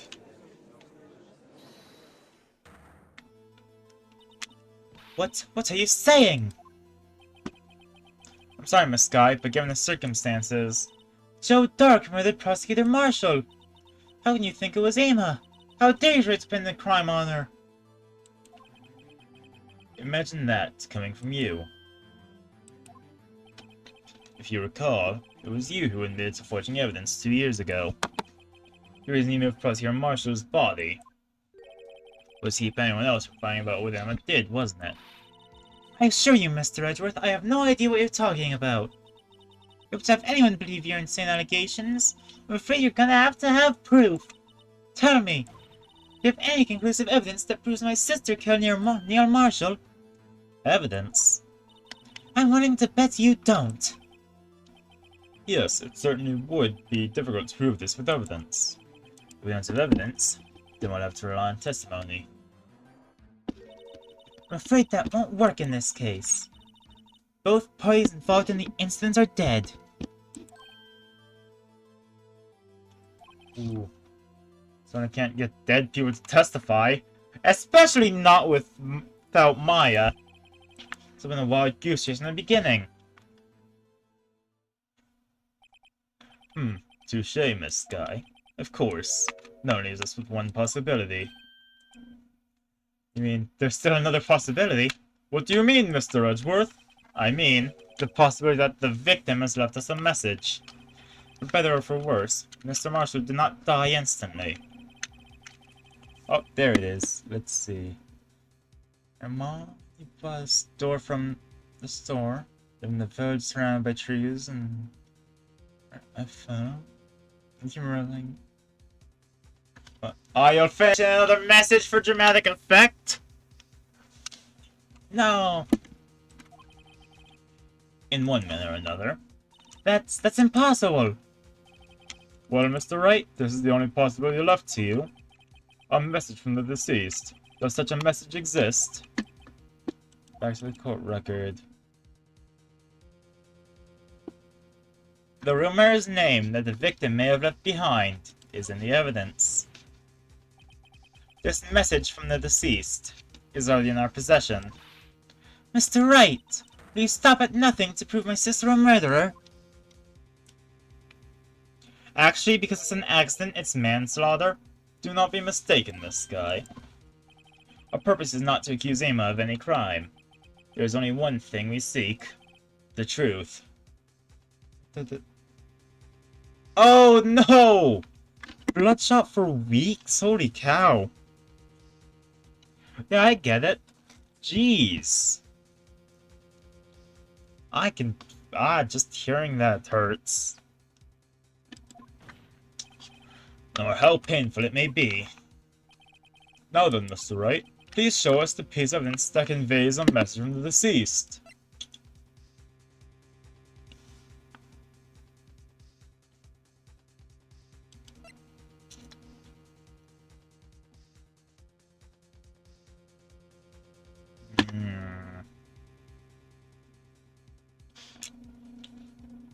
I'm gonna check the jar again, because, you know, something tried to be written here.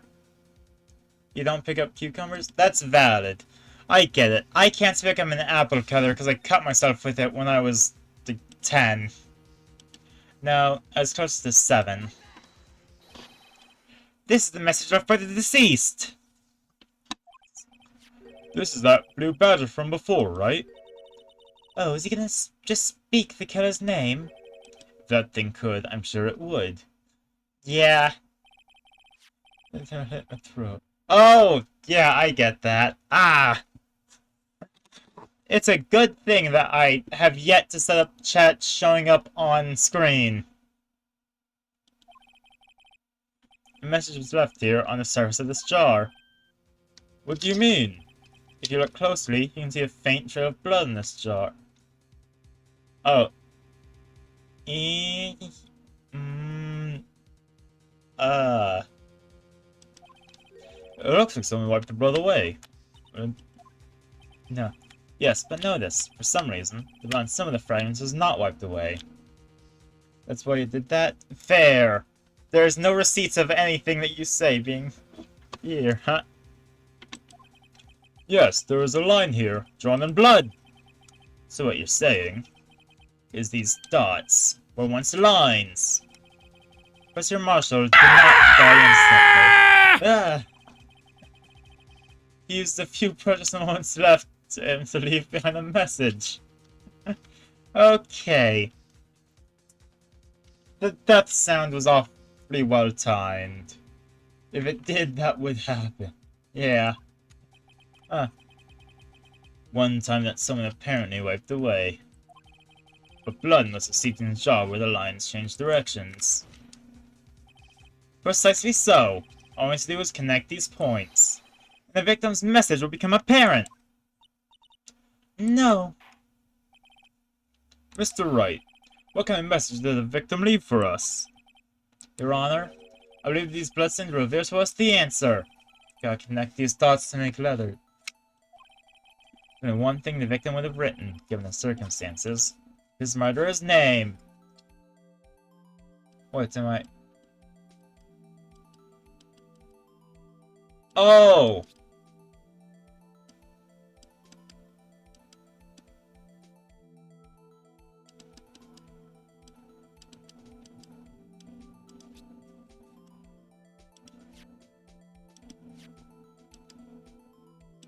Okay, so I'm tapping to... Huh.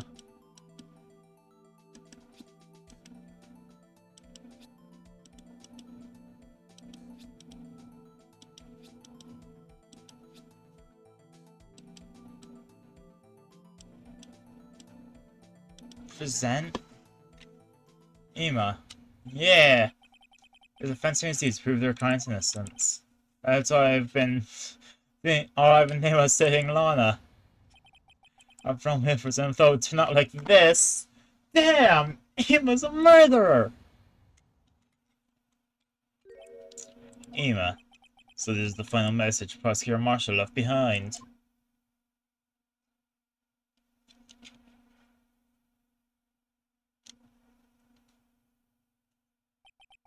Of all people, she may not have meant it, but in the end, the one who took the victim's life was Ema Sky.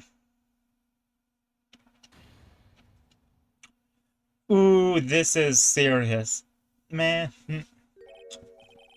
Seaworthy! Can't say I didn't warn you.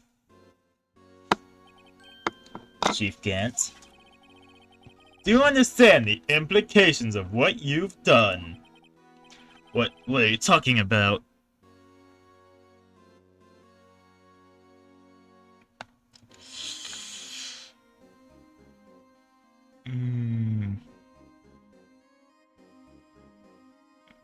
Okay. Ooh. Let's see. 2 years ago, Joe Dark was sentenced to death. He was convicted because of his final murder. I believe you were the prosecutor in the case, were you not? What is happening? Gant is calling out Edgeworth for... Oh, wait. Is Edgeworth gonna be blamed for getting an innocent man killed? Yes, Worthy. Because of you, an innocent man was sentenced to death. Oh my god, that's what's happening. Not only that, but you used forged evidence to ensure his conviction.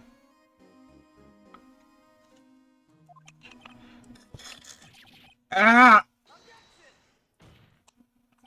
But Joe Dark really was a serial murderer. That's undeniable.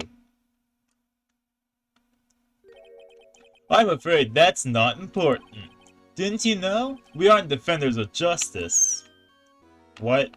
We are defenders of justice. We are merely keepers of the law. Sentencing a man to death is no light matter. Even if there wasn't any cover-up evidence or evidence forgery, ultimately the responsibility falls on the prosecutor in charge. Despite what anyone may say, the fact cannot be denied. Oh no. God, if I was Prosecutor's office, they might have sentenced man's death. How can he just stand there like it wasn't his fault? Order! Order! Order! Order! Okay. But who gave him the false evidence? Yeah, I was planning on deaf ears. I outside the crowd, just declared a recess. Where this trial is headed, no one knows. Ah, to...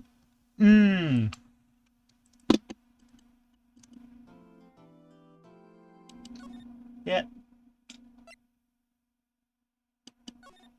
This officially has more, like, chapters than anything else so far.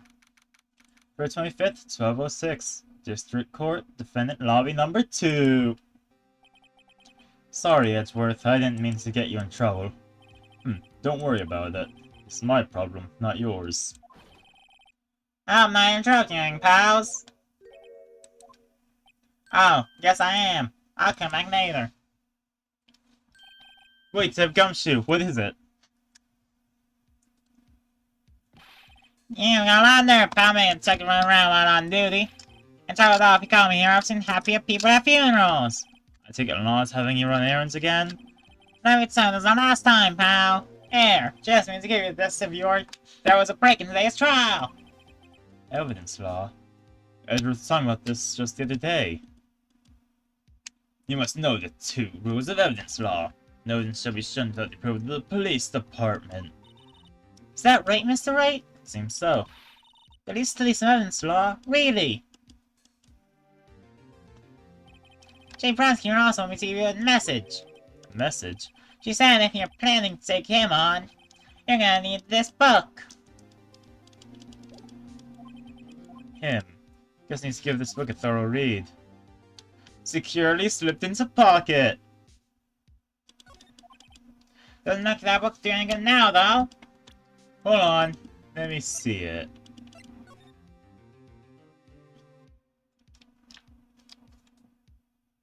No evidence shall be shown without the approval of the police department. So if the prosecutor doesn't get said evidence... Yeah! And understood evidence must be relevant to the case. Oh, okay. Good, good.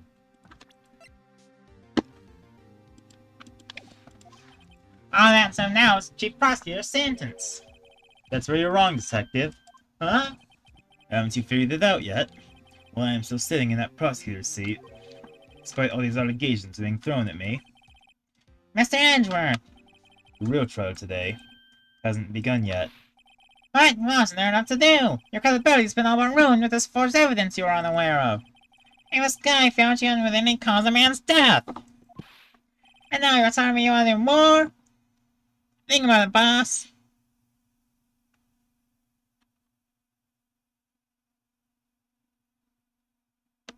Ooh. Yeah, be kidding me, pal. You're missing the point, Detective. Lana didn't murder Detective Goodman. Ooh. She merely stuck a knife into his dead body. That means the real killer is still out there. What? And we're gonna expose him. No matter what it takes. This is too many people. It's time to bring it to an end.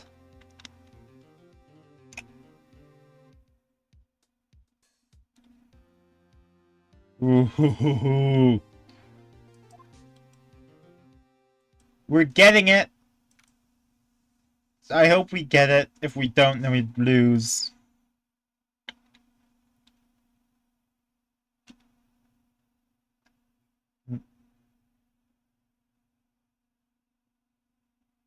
Uh,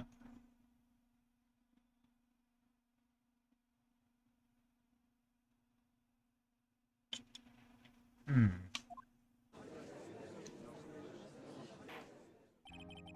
The court will now reconvene for the trial of Miss Lana Skye. Mr. Edgeworth? Yes, Your Honor. The Inquiry Committee is planning to impose harsh penalties for your actions. Thank you for the news, Your Honor. Yes, well, normally this is where prosecution calls forth a witness. But, this isn't easy to say. You see, there is some concern that you, Mr. Edgeworth, may have, struck a bargain. You think may have manipulated the witnesses. I didn't say that. It's just, you see, everyone's been talking and... Very well, Your Honor. I have a solution. A solution? That being the case, the prosecution will allow the defense to call forth all further witnesses. Yo! Based Edgeworth! What? But there's no precedent for what you're proposing! Undeniably, this is an unusual arrangement, but a very effective one. It would prove that I haven't struck any deals with the witnesses. Well, Mr. Wright, what do you say? Unbelievable. Edgeworth has found a way to continue this trial. Very well. The defense accepts the prosecution's proposal.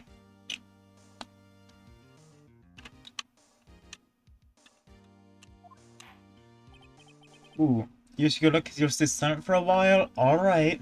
Huh. Then it's settled. The defense may now call forth the next witness. Mr. Wright, you do realize this is your last chance. If you call the wrong witness, this trial is as good as over. The defense calls, and it's finally come to the real murderer.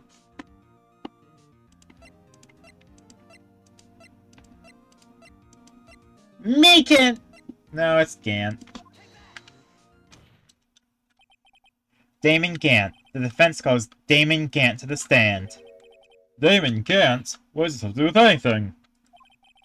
As the defendant's partner 2 years ago, Mr. Gant has first-hand knowledge of the crime. I feel we should hear what he has to say about it. As it would have it, he should still be in the courthouse. He would also be the least likely to have been manipulated by me in any way. Don't you agree, Your Honor? True. Alright, bailiff, please escort Mr. Gant to the stand.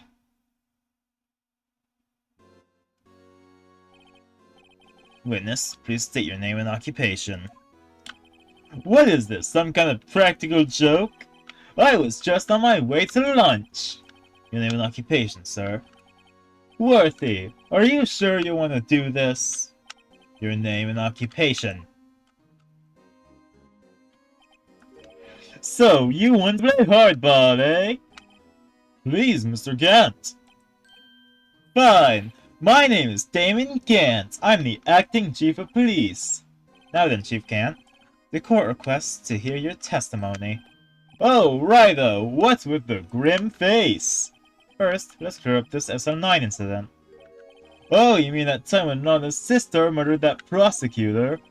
Personally, I think it's been made pretty clear already. There are still some things unaccounted for. Oh, like what? Like the role you played in all of this. Ooh, the music. Son, either you're very brave or very foolish. Oh no.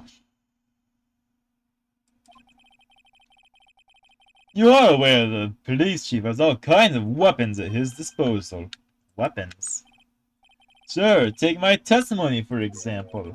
I don't have to give it if I don't want to. What? Is that true?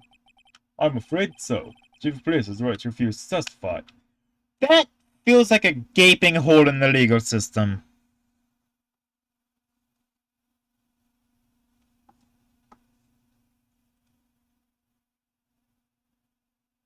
Ooh. Of course, such an action carries with it certain risks.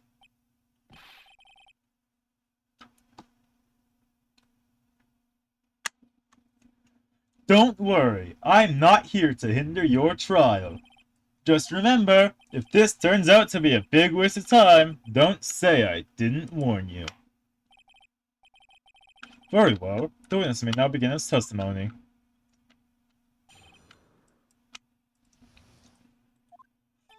As I recall, Neil and I were questioning him that day. To make a long story short, we slipped up. That power outage didn't help either. When I went to my office, I found Lana there. Apparently she had already arranged the crime scene. As you can see, I had nothing to do with the forgery. Is that when Dark was arrested? Him? He was lying on the floor unconscious.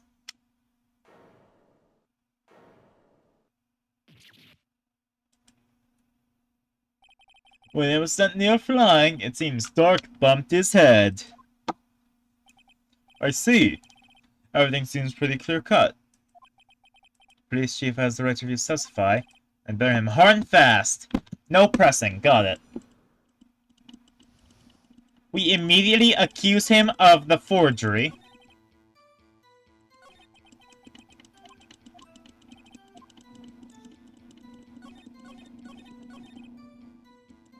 We immediately go in with the jar. It's gotta be a jar.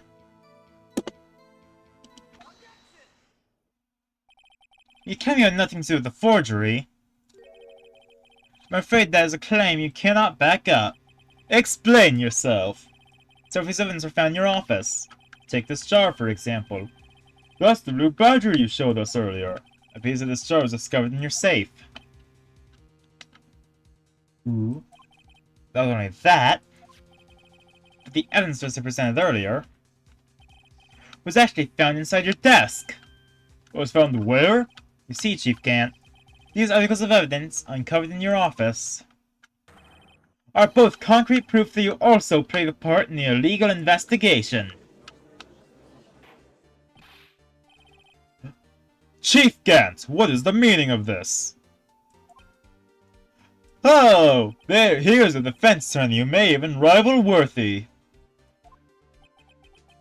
So admit to it then, that you were involved in the forgery.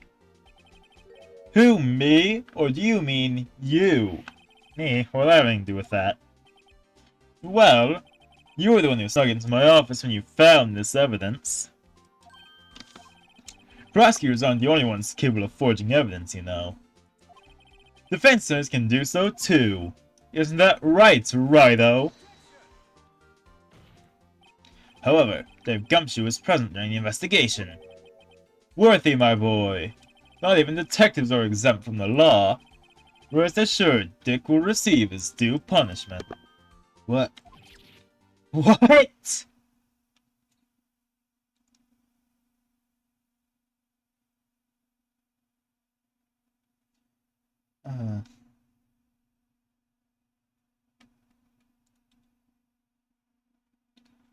Let's see.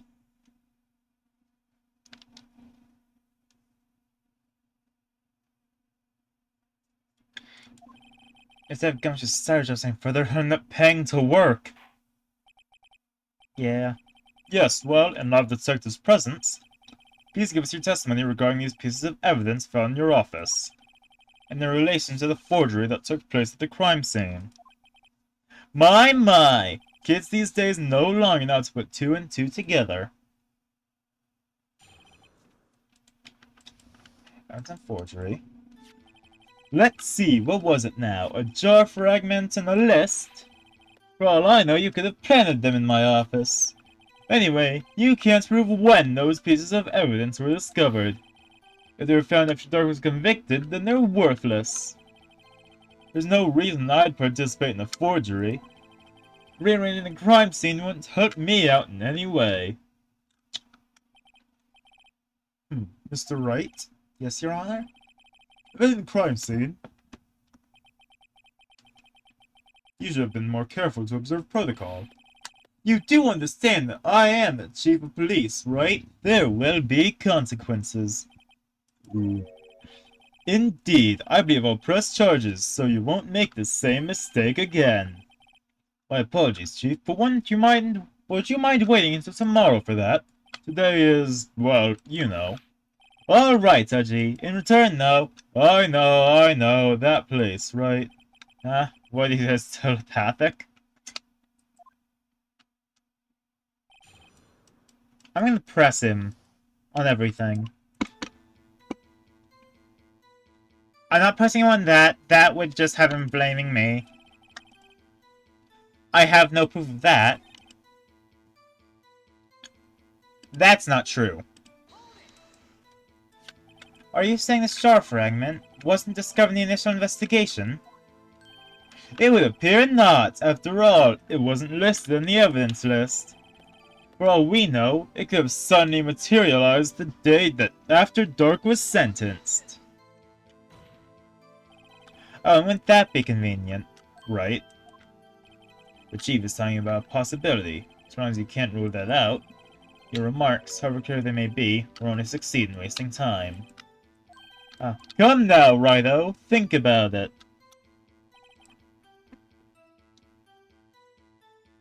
There's bound to be a reason. Protect the child. Hold it. How you look me in the eye and say that? Because I'm innocent.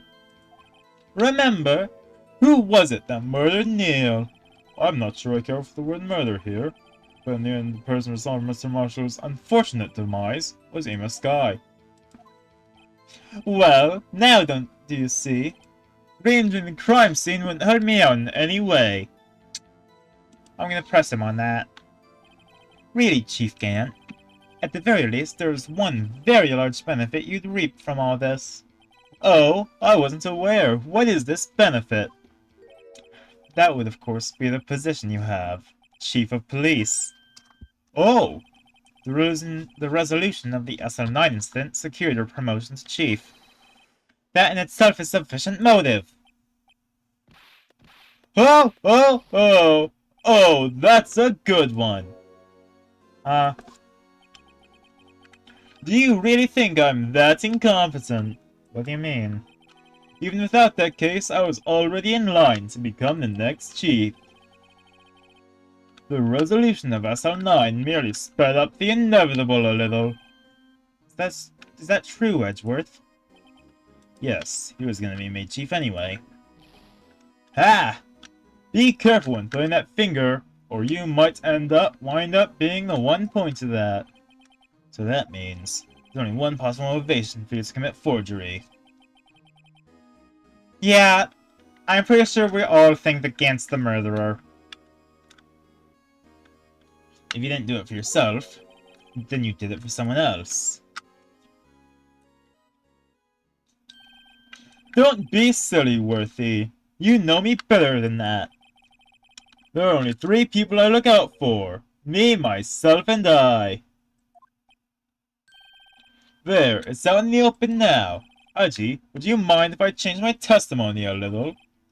By all means, please do.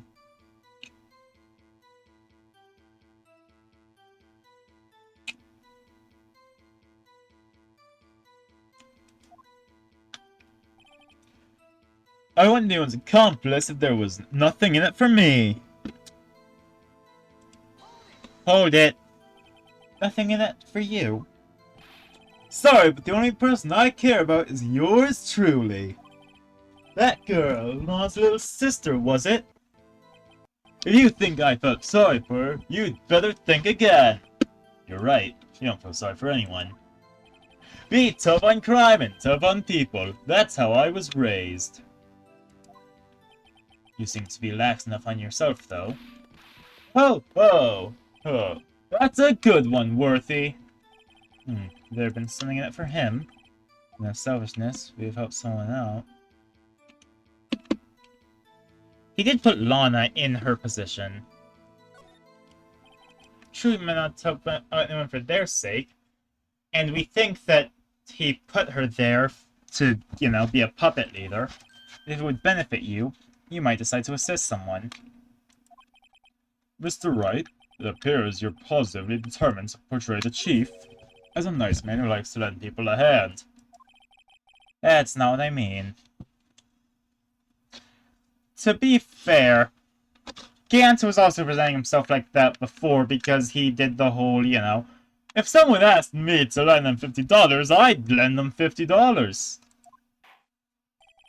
Very well then. Who is this person you believe Chief Gant may have helped forge evidence? Miss Sky.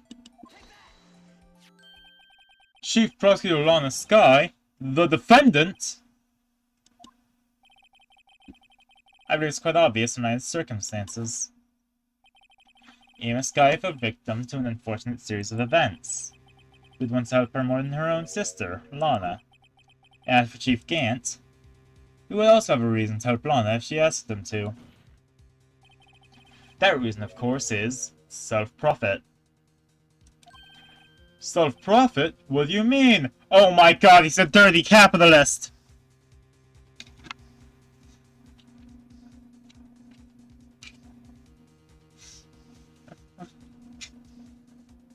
I can't say that. I live in the United States. After the SL9 incident was resolved, Lana Sky was appointed chief prosecutor at the prosecutor's office. The person who arranged this job change was you, Chief Gant. But how would you profit from all of this? He would be able to use the chief prosecutor as his puppet. Essentially, he would acquire unchecked authority over all investigations. Do you mean to tell me that despite the chief's formidable appearance, he plays with puppets?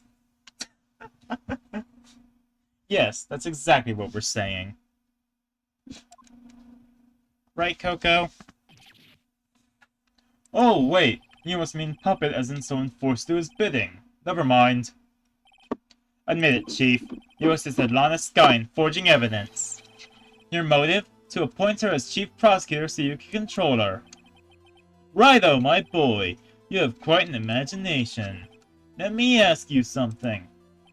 What? Do you have any proof of this, that I controlled Lana? For example, is Lana testifying that I've done such a thing? Lana? Seeming quite to protect Dima. There's no need to testify against Gant.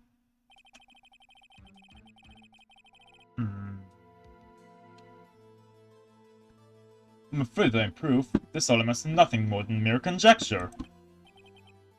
Unless, as also, what's happened in this incident. This incident? Which one would that be? Of course I'm talking about the murder of Detective Bruce Goodman. Chief Prosecutor has been acting strange throughout this entire trial. Almost as if someone has been controlling her.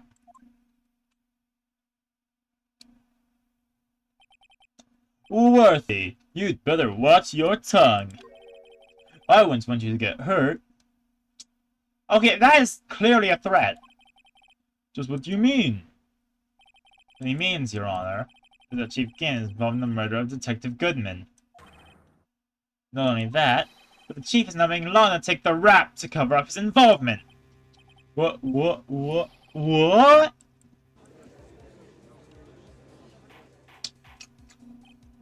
Order, I said order! Mr. Wright, you can't be serious. Huh? This is an affront to the highest rank officer in our law enforcement agency. To accuse the chief of police of blackmail and murder, that's, impossible! Nuh-uh. Your Honor, nuh-uh. Your Honor, I was merely reiterating what Mr. Edwards said in easier-to-understand language. It's too late, Mr. Wright. There's no turning back for us now. It looks like he's the one who's decided to go through with this. Yeah, Edwards is down. Coco, don't eat that. Can you prove this, Mr. Wright? That the chief, a high-ranking officer of the law, is involved in this murder? Good question. Regardless of his rank or title, Chief Gant is just a man. The question is he a criminal? I believe the evidence will tell. I see. Alright then. Let's see what Mr. Wright's got, and it better be good. Show us this evidence that ties Chief Gant to the murder of Detective Goodman. Aw, shoot, what ties him to...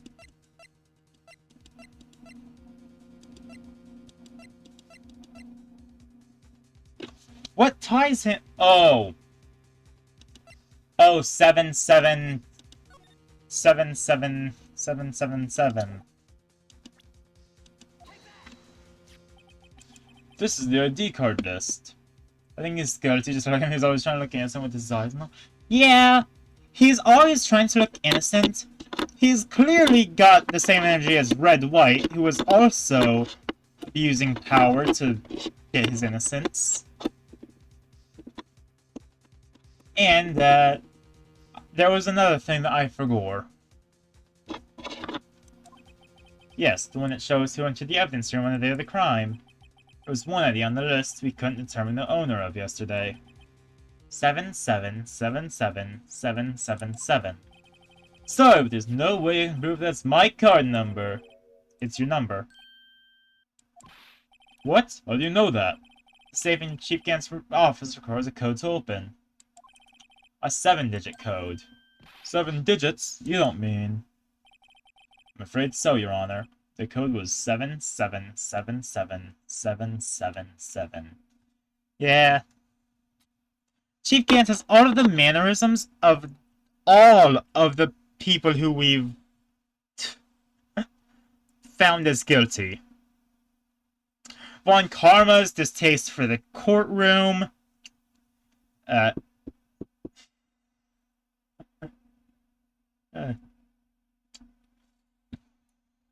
French ladies also distaste for the courtroom. What was... Let's see, next. What was the other one? Mr. Sawet's entire way of testifying. Red White's abuse of power. It's all your powers combined. Same as the remaining ID card number on that list. Chief Gant, you entered the evidence room on the day of the crime. Something called TV tropes. You got in... Probably a YMMV. Definitely not a mainline trope.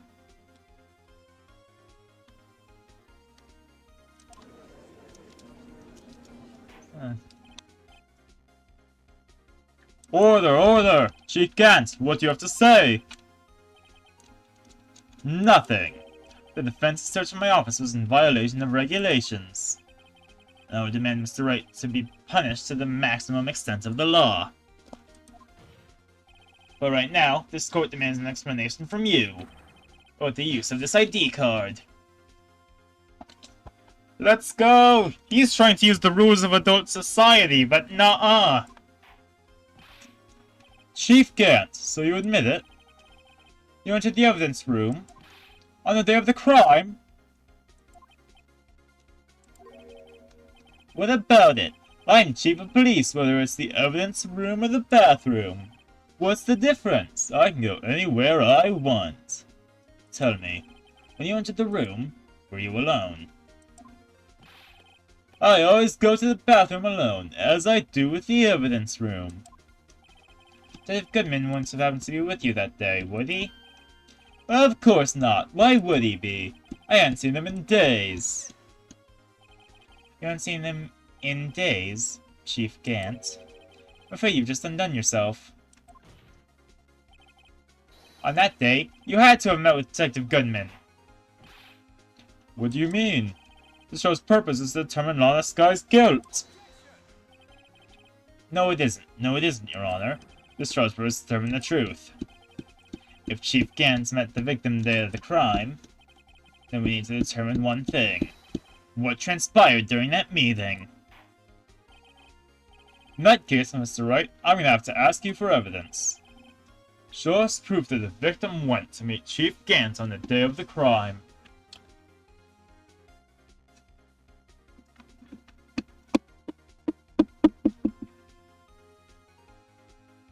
Wait.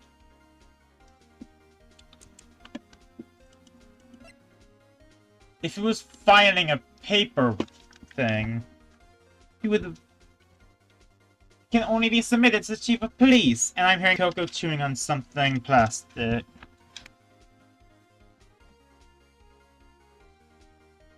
No, no, Coco.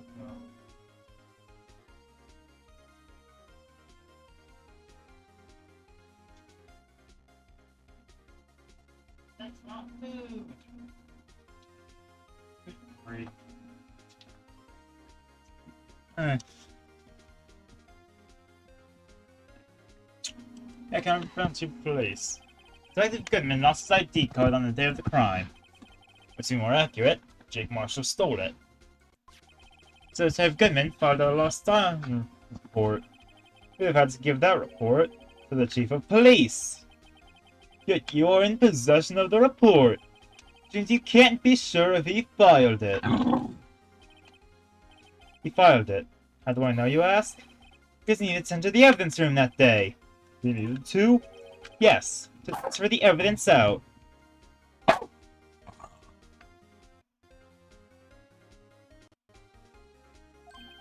Oh.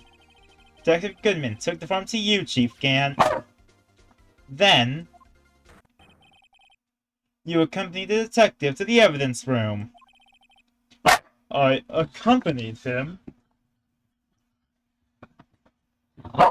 Okay, I think this dog needs out. It's been enough times where that's actually a viable option. I'm taking this dog outside. Then we can continue the trial. Ah! No! Stop biting me. I'm taking you out.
Alright, I'm back. Huh. I accompanied him. There's no other way the murderer and Detective Goodman could have entered the room! Hold on, let me guess what you're gonna say next. I, the chief of police, murdered poor Goodman. Exactly. But wait! Chief didn't necessarily need to accompany him to the evidence room. He could have just lent him his ID card. Yes. Now that you mention it, I believe Sorry, that's not possible. According to the record, your card was only used once. You showed us your ID card earlier. If you had really lent it to Detective Goodman, it would have been found on his body. No! I'm sorry, this sprite there for his freak out was just... Chief Gans, you didn't! The murder was most likely a spur of the moment crime, for no one in their right mind would choose the police department as a place to commit murder. After the murder, you contacted Lana at the prosecutor's office. Why? To dispose of Detective Goodman's body, of course. You're forgetting, Mr. Wright, that the victim's body was discovered in the prosecutor's office parking lot. How did you manage to move it there? I was at the police department the entire day, you know. And everyone's aware that Lana stayed at the prosecutor's office after the ceremony. Everyone except me, it seems. Still, I'm chief of police. You have an entire police force at your disposal. Oh, so you think I just ordered an officer to do it? Hey you, take this here dead body over to the prosecutor's office. I don't think so. That's why it's in the court record! Brought back by Gant's request.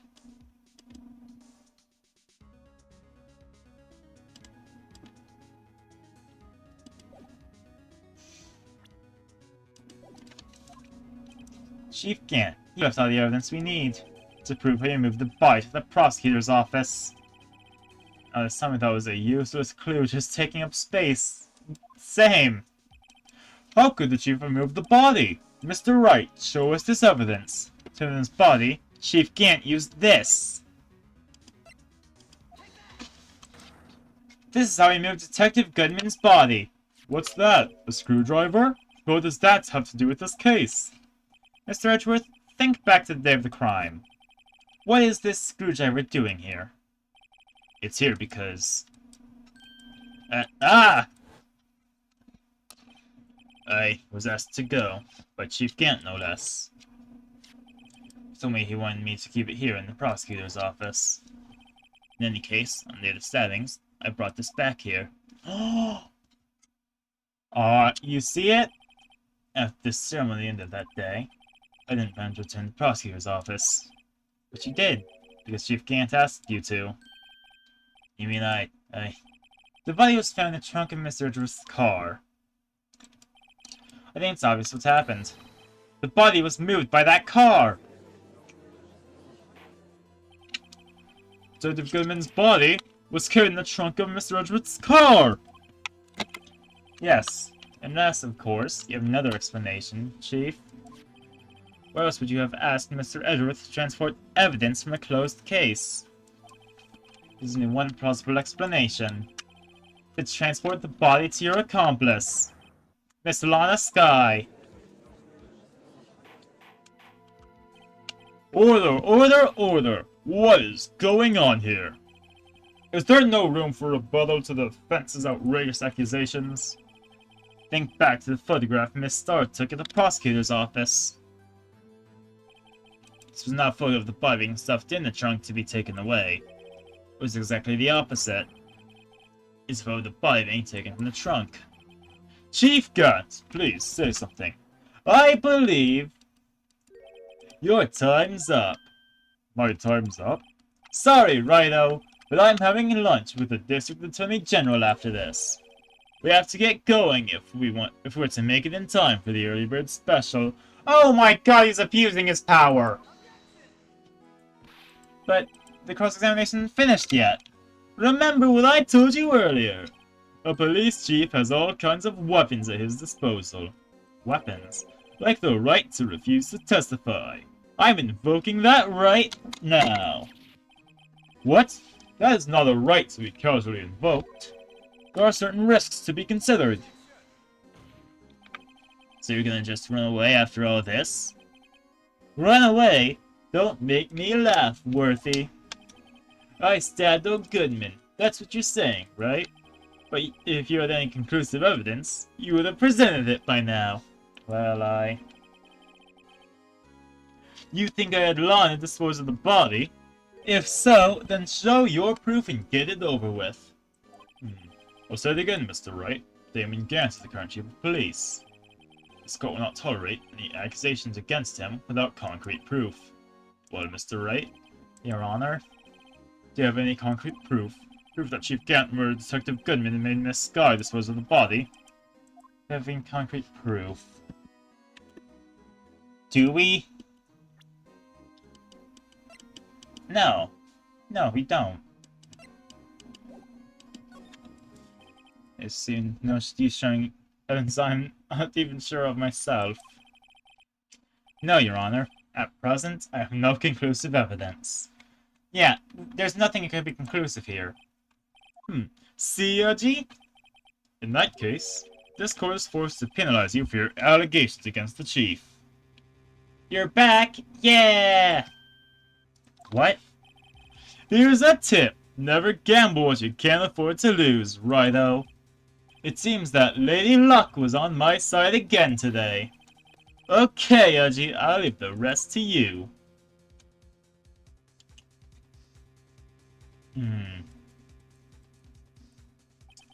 I warned you earlier, Mr. Wright.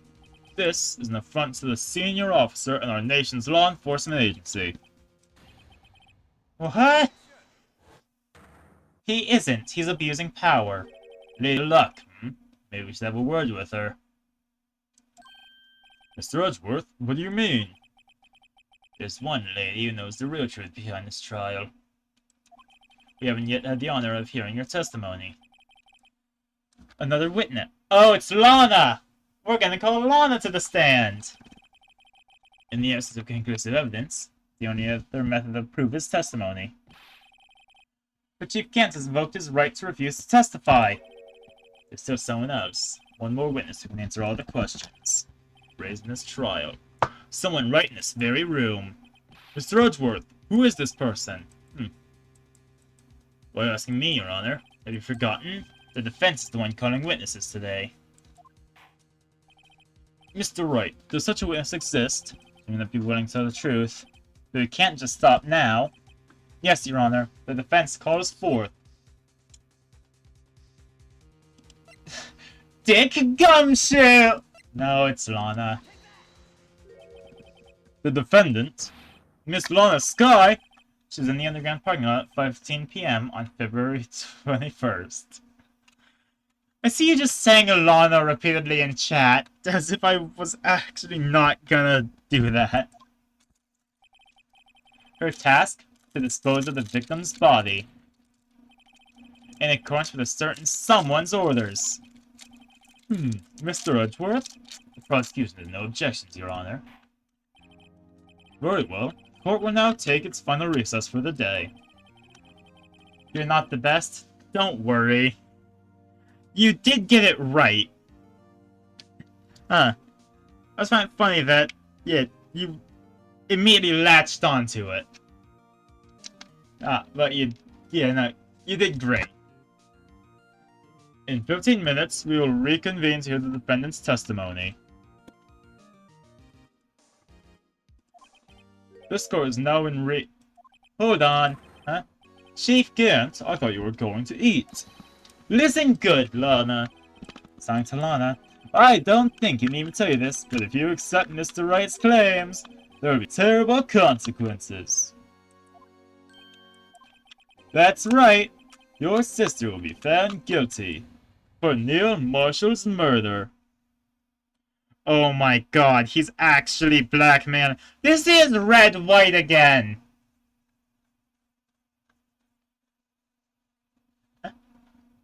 This is the same tactic pulled by Red White, president of Blue Corp. Ah, this isn't good. Of course, you never support such outrageous things anyway, right? Blackmailing in the court, yeah. It's a running theme with these people. I'm so happy I gave him the same voice as Red White, because he's just actually Red White. Just something to think about. And to think, I only did it because he gave the vibe of a salesman. Alright then, I've got a lunch date to meet.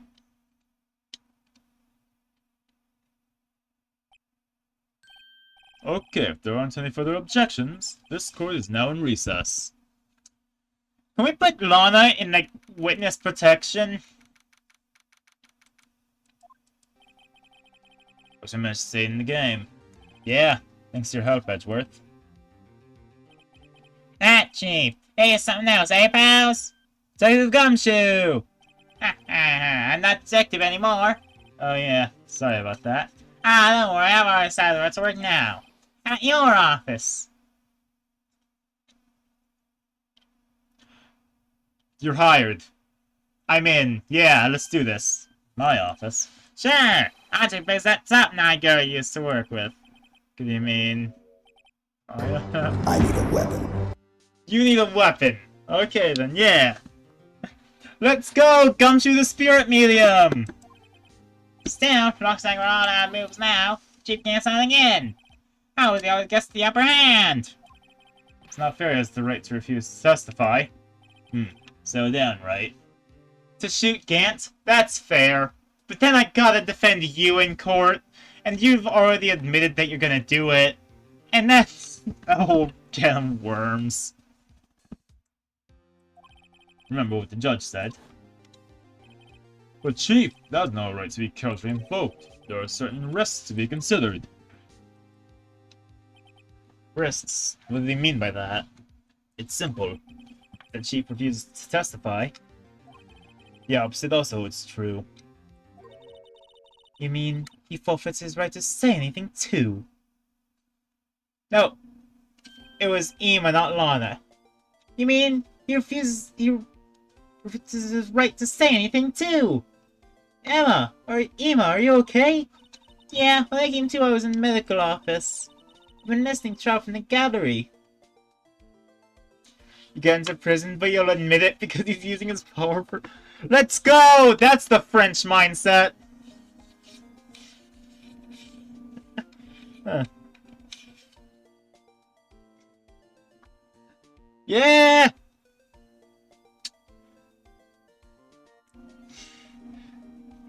See, maybe don't use a gun, use a guillotine. So she heard everything that's been going on. I mean, I'm sorry for what I said before. No, don't be. It was the truth. You know, it's funny. I almost feel somehow relieved. Where the middle finger thing comes from? My weird thought with the middle finger is just resemblance to,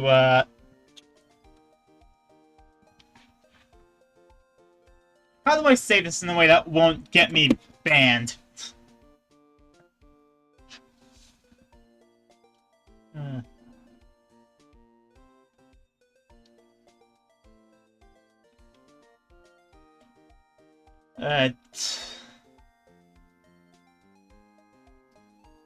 Because, like, I know where it came from, but I don't know how to say it in a way that won't make Twitch angry.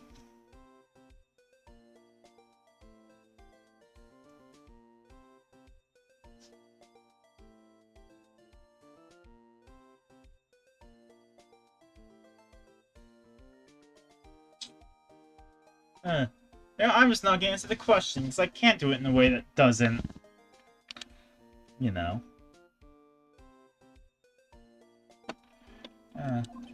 Relieved.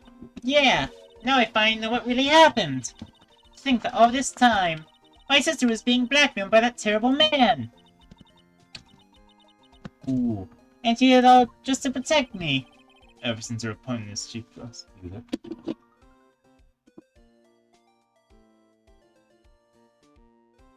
Oh! Oh, I didn't know about that origin. I knew about the Greek one. You know, that's, something I can't say here. Because it was a symbol of, intercourse that one of the emperors would have his subjects kiss in order to represent. Yeah, it's a whole. Yeah. Okay then. I'm not gonna say any further. Everyone knew her, so she changed. Perhaps it was easier that way for her. What do you mean? What do you think I mean? To follow Chief Kant's orders. She must shut herself up deep inside, to force herself to do anything and everything the Chief told her to do. That's why she became so cold. It was all my fault. It's all because I murdered Mr. Marshall. Hey, don't go blame yourself now. Don't blame anyone, blame society, pal. Paste gumshoe, I guess? Damn. I need to screenshot that for the sake of a dumb joke. Hold on.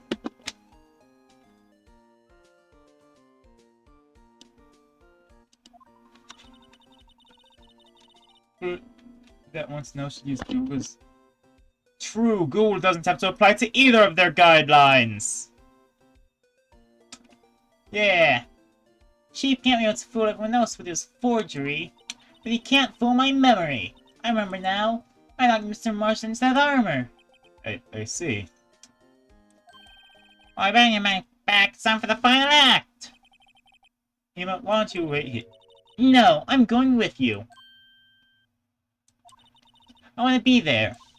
When all tells the truth. Let's go, right? It's time to end this. Man, I understand all of the yaoi now.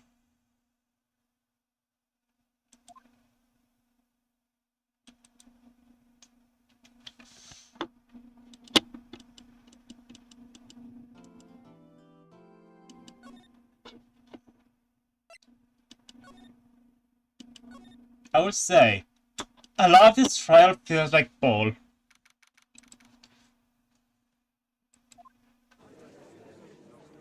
But all of our evidence is coming into play. Now then, the defendant, Miss Lana Sky, please take the stand. Smart. I think, do I... Inferno, that was a Socrates, message. Miss Lana Sky, you're the chief prosecutor. I'm sure you're aware of what is required of you. But Mr. Edgeworth, you already know everything. You know what I've done these past 2 years. Please provide the court with your testimony, Miss Sky. And remember, you were under oath if you want to hear the truth. Of course, the truth. Lana, no matter what happens, I'll always be your sister. What's that? I'm sorry, do you not know who Socrates is?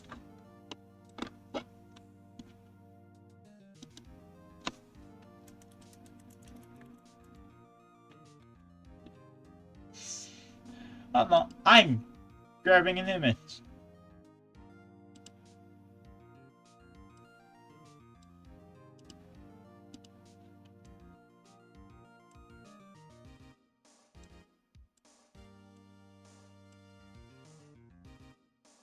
If I do this, then, yeah.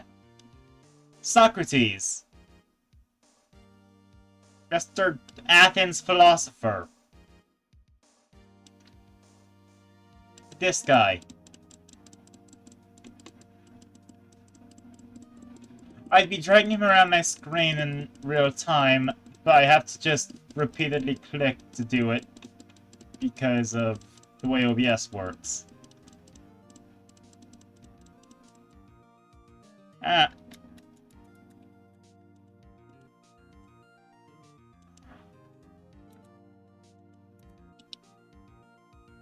What do you mean I never heard of the... Oh, the English way. Fair. Yeah, the philosopher. Huh? Oh, you didn't... Yeah, that makes sense. Huh. Hmm. Oh. Now then, your testimony, if you will. First, tell us about your relationship with Chief Gant. Everything is in memory. Huh. Yeah, chance we have to get Gant. Gant in the fabrication. I worked alongside Gant for years. There's no truth to this blackmail theory. I fabricated the evidence 2 years ago, all by myself. I found Prosecutor Marshall's body, I arranged the crime scene. My only motivation was to get Doc convicted. It had nothing to do with Emma. Bah!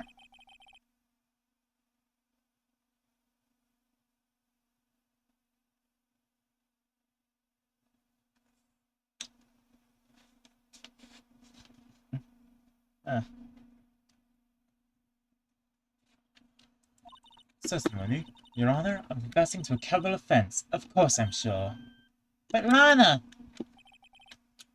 You're allowed to question yourself and everything else? You are allowed to question everything. If you're not questioning everything, then you're not learning anything.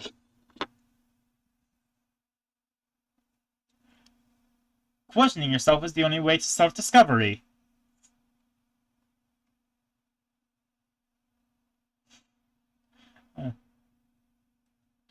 Questioning the things around you is the only way to recognize the things around you. If this is true, then that means Chief Gant has nothing to do with this. That's what I've been telling you from the beginning. Please, Mr. Wright, you've got to help her! She's sacrificing herself because of me. What if she's telling the truth? She's not! I know my own sister. Whenever she speaks stiffly like that, she's hiding something inside. Deep down, she's really screaming in agony. Oh. Yeah, there's no time to start second-guessing myself. The defense may now begin its cross-examination. Gant in the fabrication.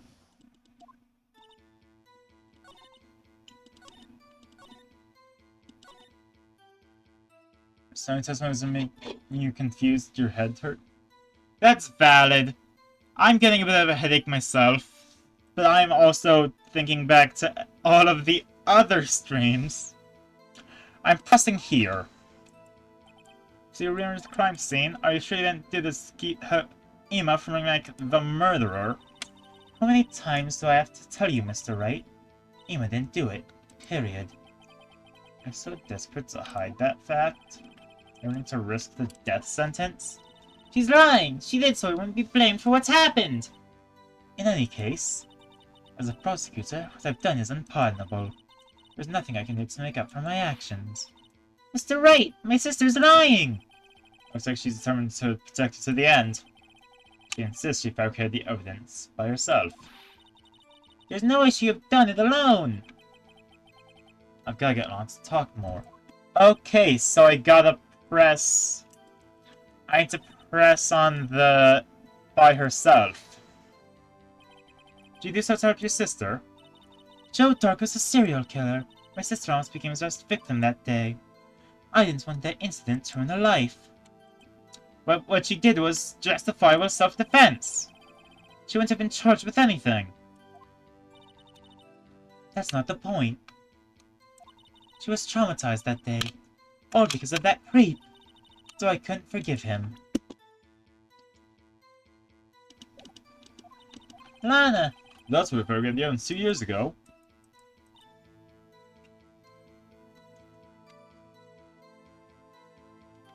Okay.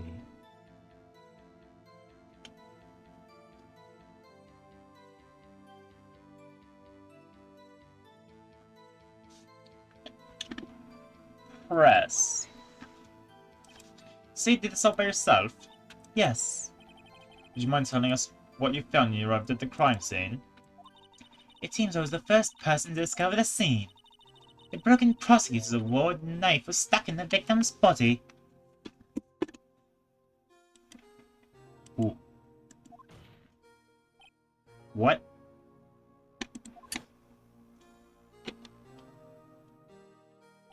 But Prosecutor Marshall died from an unfortunate accident. That's only a situation you dreamed was possible. The reality is, it was my sister who took the prosecutor's life. Brent says all you want, Mr. Wright, but I'll never change this statement. You mean, Prosecutor Marshall wound up being killed by Dark? Something like that. Does so. What's happened to the other murder weapon? Dark was carrying a switchblade knife. Oh, that was lying on the floor a distance away. It was probably knocked away in the struggle. That's not how it went down. She's trying to cover up her lies with more lies! All just to protect me. So when you found the scene like this, what did you do? After all, this is what everything boils down to. Yes. I broke off the Sif Nox knife, then inside the wound, then moved the body.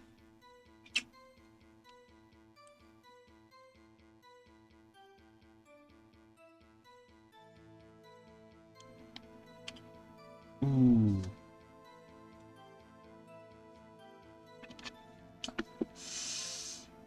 Press. You planted Dark's knife in the victim's wound? And then you moved the body? But why? Why would you do that? You of all people should know, Edgeworth. You've always had a good head on your shoulders. My head isn't that bad, but... Wait! Wait, Miles! Phoenix, you can't say that! Phoenix!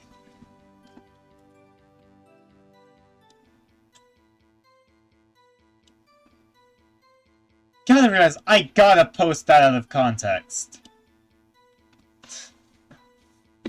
Why did you move the body? You should have unseen where exactly was the victim's body. Was where you deduced it was, by Chief Gant's desk. But the body was found by your desk. Why'd you move it there? Reason for that is simple. Let's have the witness explain this in more detail. The reason this guy moved the body. Straw that was gathered during the events threatened my plan.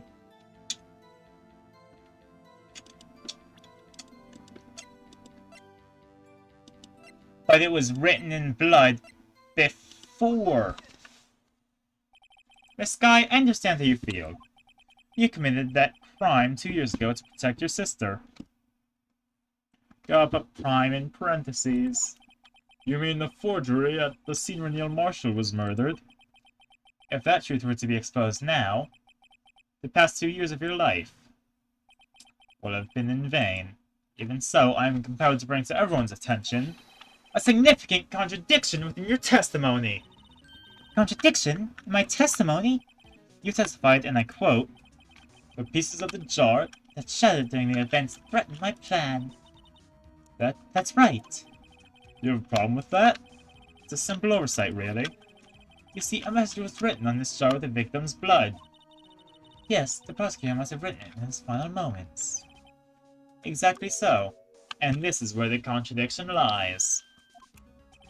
In order for the victim to write his message on the jar, it must not yet have been broken before he died. Ah. He couldn't have written his name on the shattered jar!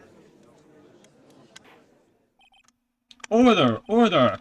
Your Honor, it would appear more information is needed in regard to this jar and its bloody message. We may be missing something critical here. Something critical? Chief Prosecutor, it seems you're as in the dark as we are, but the truth towards which we're headed. What? Just tell us exactly what you saw. We piece together the information to arrive at the truth.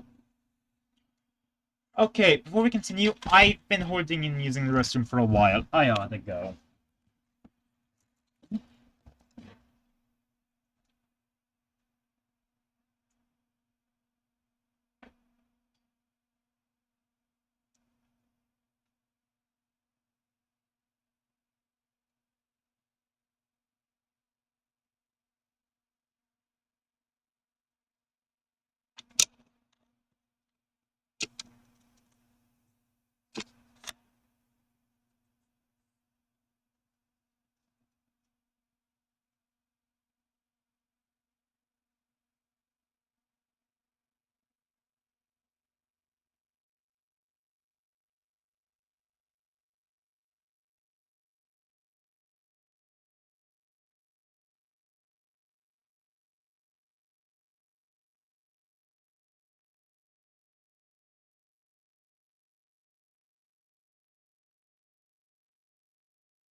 Alright, and I'm back. I'm present. Very well. The witness may now continue her testimony. Jar and message in blood. I immediately noticed the blood trace on the jar, but it was dark in the room and I didn't have time to check it out. To be safe, I wiped away the blood. The fragments were large, so I'm sure I got them all. All I could think about was wiping them clean before they were discovered. But she couldn't have! Because there was the one fragment in, the safe was blood covered.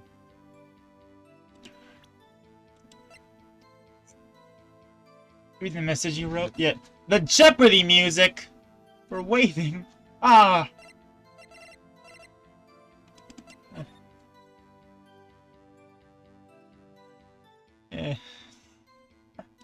I don't know if I could...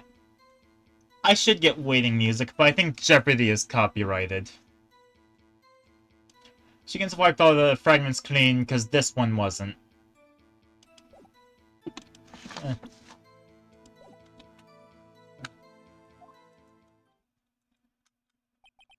You mean you were the one who wiped away the message in blood? I wasn't chief prosecutor at the time. She didn't think Dark was the real... She didn't think Dark was the real murderer.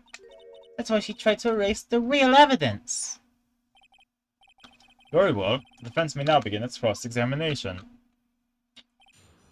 Ooh. So we're presenting the jar in that statement, right? Right, specifically this one. Because that blood right there is proof she didn't get them all. Objection. Miss Sky, I believe this jar conceals a truth even you were unaware of.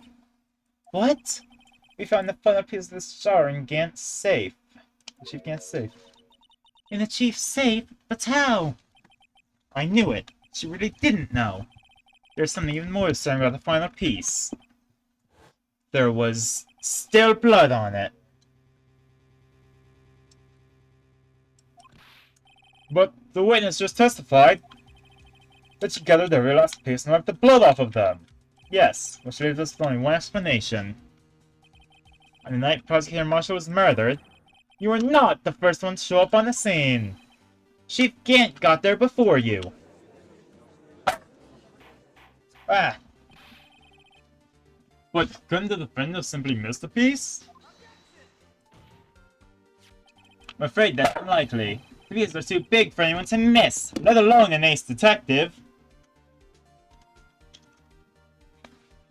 Hold on 1 second.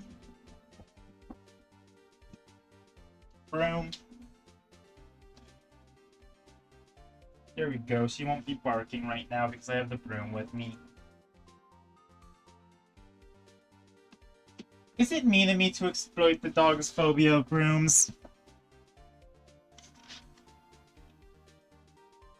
Chief Gant's a liar and a blackmailer? You're right, yeah. We've already established both of those to be the case. And then he was a little pissed that concealed evidence.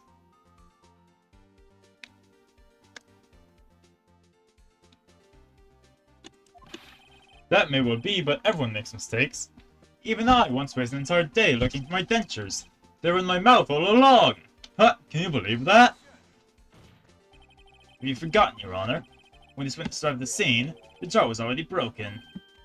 Oh, that. There's no way a name could have been written on a shattered jar. Boom! Another person discovered the scene prior to the witness. I hope you're not implying this person was Chief Gant.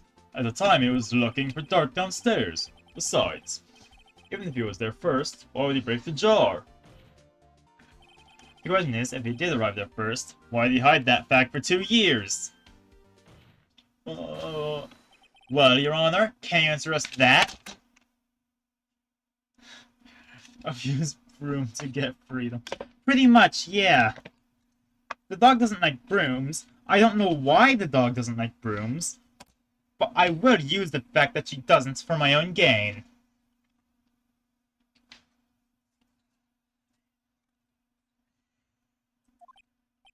No! No! Why is the judge having a breakdown? Wait, I'm not the one on trial here. Yeah. Damon Gant arrived at the crime scene prior to the witness. Proceeded to break the jar. And purposefully hid one of the broken pieces. Question. What is this action called? Fabrication of evidence. Well, why would Chief Gant do that? Know what's happened afterwards, isn't it clear? What's happened afterwards? Discovering the scene, Lana Sky believed her sister Emma killed the victim. Turns up her sister, she sought Gant's aid. Lending her his aid, Gant helped her create evidence that incriminated Dark. Sparing Emma, and therein lies the reason. The reason why Miss Sky became the Chief's puppet. Ah, she bit her thumb. No, I did it on my own. Please, sis, stop trying to protect the chief. I can't watch you suffer anymore for my sake. For my sake. Aw. Me and my brother. No, you didn't. It wasn't you, Emma. You didn't kill anyone. Don't believe anything Mr. Wright says. Vincent make up the most foul lies to defend their clients. No, Emma didn't do it, and neither did you. It was Gant. Foul lies. That's not coming from my own client. And from a prosecutor, no less. I guess you do seem the type who likes to twist the truth. I have done nothing but expose the truth my entire time. Wait a minute. What if we're still smack dab in the middle of Gant's trap? There's something wrong, Mr. Wright. Lana. Maybe right after all. What do you mean, Wright? So you do tell foul lies then, Mr. Wright? No, Emma, no, that's not the case. Miss Sky, please testify once more. But if evidence was fabricated behind your back, then Emma's accidental killing of Prosecutor Marshall might also be a lie. But I do remember knocking over Mr. Marshall. Miss Sky, if you will. I can't. There's nothing to be afraid of anymore. This cross-examination may not change a thing. However, there is a possibility that it will, if you tell the truth. Very well. I'll testify. But what I really saw. Alright, the witness may testify once more, for the final time. Actual crime scene, let's go! When I arrived, I found Mr. Marshall's body impaled on that suit of armor sword. He went dark, lying unconscious on the floor nearby. When I saw what happened, I thought she did it. That's why I restored the evidence that leaked her to the murder. I had Chief Gant help me remove the body from the sword and carry it. But if it all really was a fabrication, Emma might be innocent. Yo. Unbelievable! The body was impaled on the armor sword? You were the only one who saw that. If only you had proof. Actually, I do have proof. I gave it to Mr. Wright just this morning. But to me... It's a picture I took of the crime scene as I encountered it. I thought it might be needed. But I don't remember receiving a picture like that. Lana must have known. See, Mr. Wright? She really does have faith in you. Very well, Mr. Wright. Please present this picture. I'm not receiving any pictures from Lana. Lana said she gave it to you this morning, right? I just remember getting something from her then. Let's check that evidence again! There's a picture in there somewhere. She gave us the evidence law book.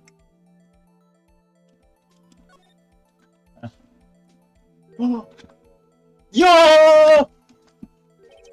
I just rotated it until I found it yellow. Hey, there's a picture here.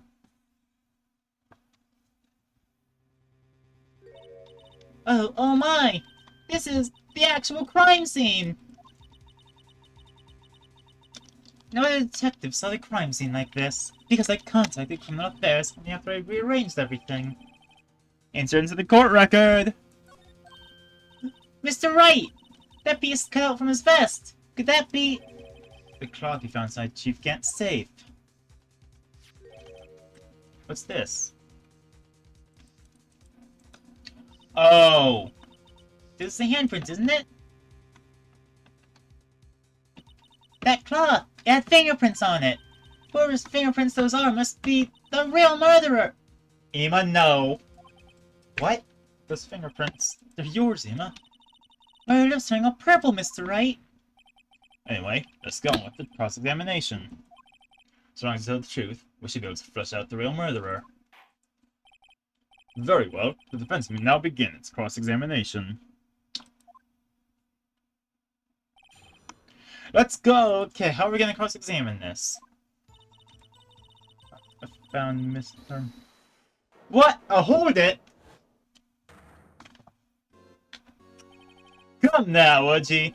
This is the poorest excuse for a trial I've ever seen. Chief Gant? What, now you want to make me out as the bad guy too? If so, I'd like to put in a word or two in my defense.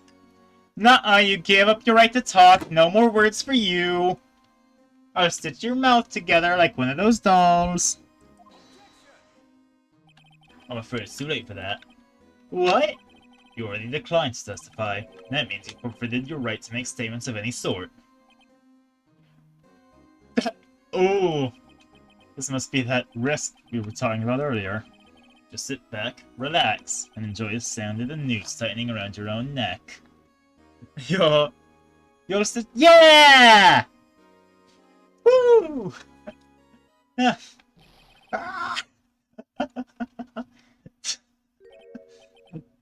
So what? You think I'm worried?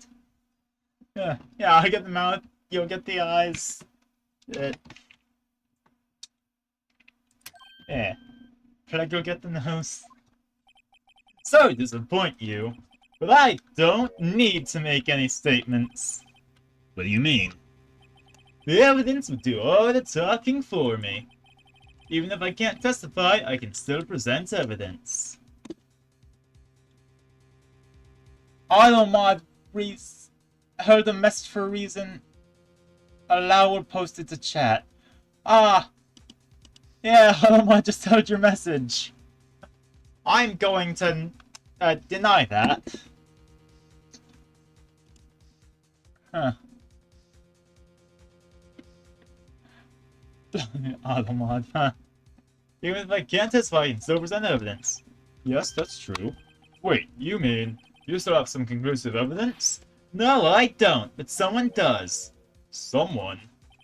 So, what's your excuse, Righto? Why have you been keeping quiet about it? You do have something to show us, right? Something that proves you knocked over Neil Marshall, causing his death. Conclusive evidence that leaves no room for doubt.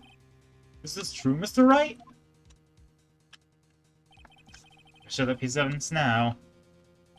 Emo starts me out as the murderer. Yeah, so I say we don't present the leather patch. Yeah, huh? Mr. Wright, if you have any more evidence, present it now. And if you try to conceal anything, you will be the one appearing before the Board of Inquiries. What do I do now? Think so carefully, and force to make the wrong decision. Should I present that piece of evidence? The one who showed that... Well, no, I can't show evidence. Because, here's the thing. Knowing Gant, that patch was a long con. Where he anticipated this, and planted that with the rest, to make it seem like Emo was the one who did the murder. Your Honor, not any evidence I can present at this point in time. What? You lie! Chief Gant, you opened my safe! I know you took what was inside! The conclusive evidence! I don't know what you're talking about. Mr. Wright, why don't you show them? Found together! Oh, I see. It's because you know the truth, don't you? You know whose fingerprints are on it. That's why you will present it. What are you talking about, Chief Gant? Can't you figure it out? Take a good look at this picture. Oh no. Did I make the wrong choice?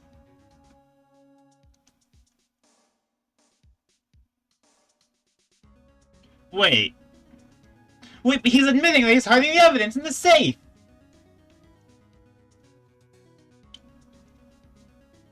Hmm.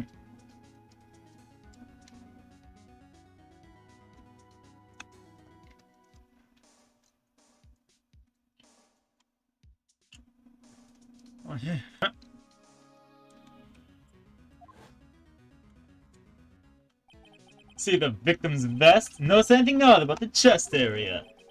It looks like it's been cut out for some reason. You mean you had this in your safe? What? That means you, the chief of police, have been concealing evidence. This is going to be the biggest scandal in the history of the police department. Oh no. We're causing a scandal. Impressive. To be honest, I didn't think you had the gall, righto. Well, I can't just let you pin me up as the murderer. I'll tell you what really happened. What? You mean you admit to it?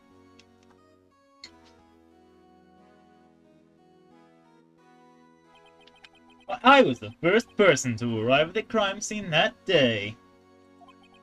It then occurred to me that I could use the situation to control Lana. So you really were manipulating her? I knew Lana. If I made it look like the blame lay with her sister, that when she saw the scene, she would ask me for my aid. So you assisted Miss Sky. I told her to arrange all the evidence. I had her plant the knife tip in the victim's body and move the body across the room. And I ended up using that evidence to get Joe Dart convicted. When I tampered with the crime scene, I hid 2 pieces of evidence. This is before Lana arrived at the scene, mind you. 2 pieces of evidence? You mean those items in your safe? But why? For insurance, of course. Insurance? I was sure my plan would work, but it's always best to be prepared for the worst. I wasn't about to let anyone blame me for a murder that girl committed. You mean you were calculating that far ahead while forging the evidence? What do you take me for, a fool? I didn't make it police chief by dumb luck. See this jar fragment? I hid the most legible part of Emma's name. I didn't expect Lana to go and wipe the blood off all the pieces. But if you fabricated all the evidence, which they didn't fabricate the message on this jar too. Oh. Some people just don't know when to quit, do they? That's why I kept one more item for insurance. You mean, the piece of cloth. Come on, Righto, cough it up already. I know you have it. There's gotta be a contradiction with the cloth and something.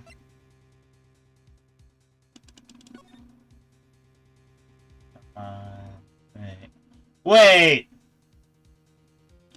Okay, so that's like that. Then if I was to look at the cloth... There's not a drop of blood on here!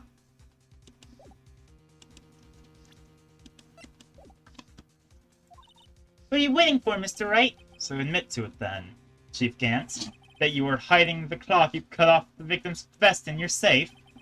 Yes, I admit it. I didn't want to have to do that, being chief and all, but it's a lot better than being portrayed as a murderer. Well, Mr. Wright, you have anything to say for yourself? Just a moment ago, you said you didn't have any evidence you would present. Foolish move, Righto. You should have shown it then, before it was too late. And a long down. Oh, could you just sneeze directly into my lap? The promotion has finally arrived. As long as I don't mess up here, victory is mine. Your Honor, I have evidence to present now. Alright then, let's see this conclusive evidence. The evidence shows who actually murdered Prosecutor Marshall.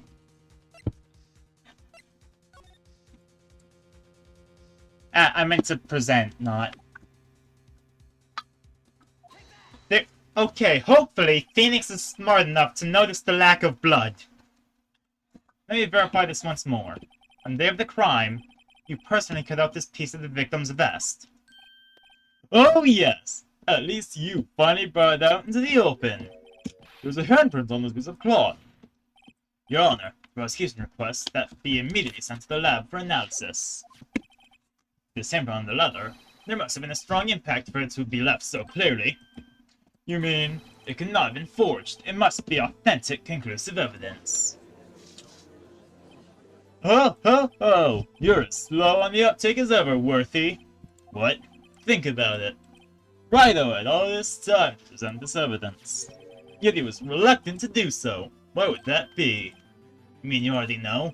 You know whose fingerprints are on that? Mr. Wright, do you really know? Whoever the fingerprints belong to must be the real murderer. Whose fingerprints are they? Very well, I'll tell you. Should be okay now. Everything's proceeding as predicted. The person these fingerprints belongs to is... Ema Sky. Ema? Ema Sky? What? They're mine? I'm sorry, Ema. But why? Why didn't you tell me? Oh, you're really something, Righto. You knew this girl did it all along, and you still tried to pin the murder on me. So it's true, tragic but true. This girl really did shove Prosecutor Marshall to his death. How could you? You monster! Miss Sky. You knew whose fingerprints those were all along, yet you acted like you really didn't. Miss Sky, it's not over yet. What? I said this trial isn't over yet. Ha! Well, I'm afraid it is over, boy. Not only this trial, but your career, too. You purposely concealed this conclusive evidence. That, my friend, is a serious offense. I'm looking forward to pressing charges after the defendant is convicted. I'll have your badge, boy! What's the matter? Cat got your tongue? Aren't you gonna tell us how it feels? How it feels to be the one who single-handedly turned the poor little girl into a murderer? Before I do that, there's just one little thing I have to clear up. Oh, and what's that? You really killed Prosecutor Neil Marshall. What? Chief Gant, you're absolutely right. This piece of cloth proves the real murderer is. Who killed Neil Marshall, you ask? It was Ema Sky, wasn't it? I'm afraid that's not possible. You see, this piece of cloth contains a critical contradiction. What? A contradiction? What is this fool babbling about? I'm talking about a contradiction. One that proves who the real killer is. Ooh, Mr. Wright, this piece of cloth. What could it possibly contradict? Chief Gant, your tyrannical reign ends here. Behold, the piece of evidence that contradicts this cloth. It's the picture, with blood. See, there should be blood on the cloth, but there isn't, and therefore, the cloth is covered up. And what exactly is this supposed to be? This is the picture Miss Sky took. Take a good look at it. See where the piece of his vest was cut out? Yes, the shirt is showing underneath. It's hard to make out with all the blood on his vest, though. Exactly my point. His chest is soaked with blood. That's only natural. His lungs no doubt were punctured. Blood poured out of his mouth. Oh, but that piece of cloth... Wait, there's no blood on it! That's a good point. Huh. The thing is, I could stand for a while without getting tired as long as I'm, like, walking or something. But just standing, I gotta be doing something to occupy myself.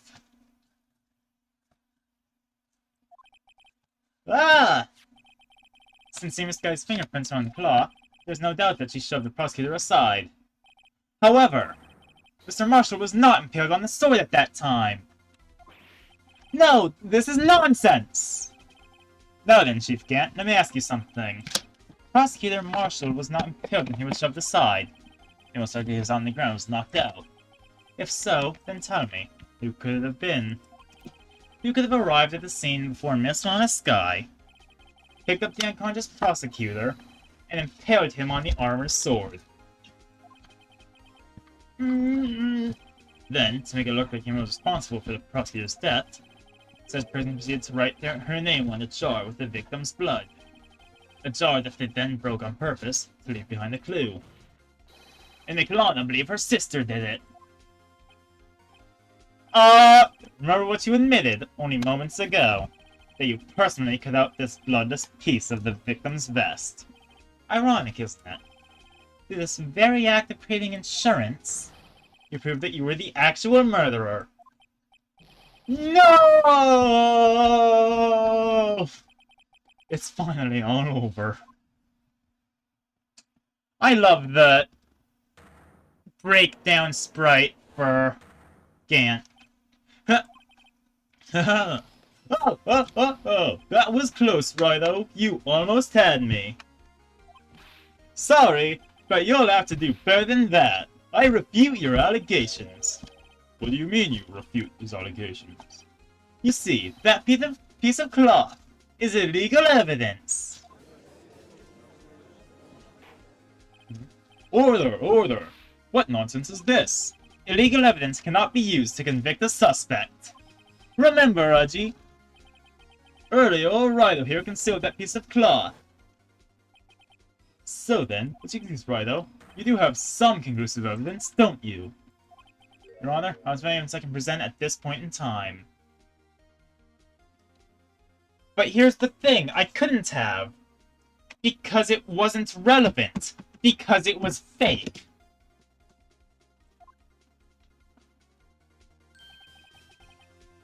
See, here's the thing. If we look at the evidence law, it also... Oh, a sec. Wrong thing. Without the approval of the police department, along with unregistered evidence, presented must be relevant to the case on trial. It wasn't registered. It wasn't registered. The defense did refuse to present evidence. At that moment, that piece of cloth ceased to be legal evidence. but that's not fair! Did you actually think you could best me in court? He forgot the second rule of evidence law. Idiot. It looks like the last laugh's on you, son. I'm afraid Mr. Gant's claim is legally correct. Well, Mr. Edgeworth? True. Illegal evidence can't be used to convict a person. Assuming, of course, that the evidence is indeed illegal. Well, Mr. Wright? It seems at last. The time for me to reveal my past finally arrived. Mr. Wright, do you admit to it? That you purposefully and illegally concealed this piece of cloth? Nuh-uh! I admit, I refused to present it at one point. So the evidence is illegal.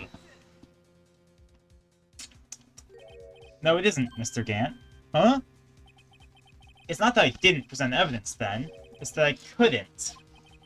What do you mean you couldn't? There are certain procedures involved when presenting evidence. No, Ajit, don't listen to his lies! He's nothing but a coward! You can't really believe... There is only one issue left to be resolved in this trial. Is this evidence legal or not? Very well, let us settle this once and for all. Earlier you refused to present evidence. If you can prove your conduct is not in violation of the law, then do so now. We have the book!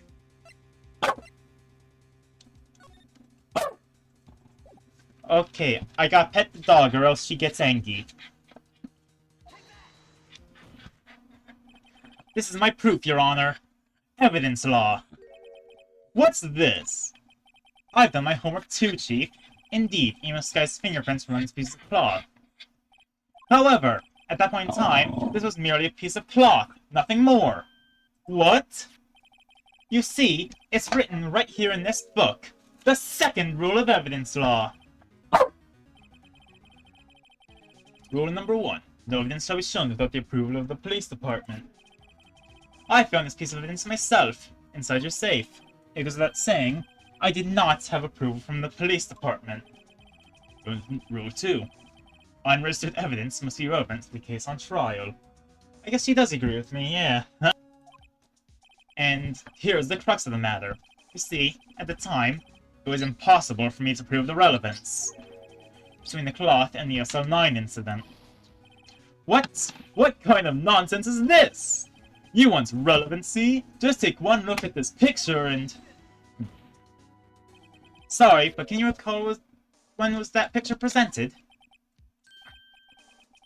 That was shown only a few moments ago. No. He's right. He's right. At the beginning of today's trial, that piece of cloth was still meaningless. The person who gave it value as evidence was you, Damon Gant. Let's go! You yourself confessed to a certain truth. Let me verify this once more. On the day of the crime, you personally cut out this piece of the victim's vest. Oh yes! No! It was then that you approved this cloth as conclusive evidence. Yes, you, the chief of police, personally approved this cloth. The only person who could have cut this from the victim's vest is the one who stood before Prosecutor Marshall in his final moments. In other words, the real murderer. There's only one person who that could be. Damon Gant, the killer was you!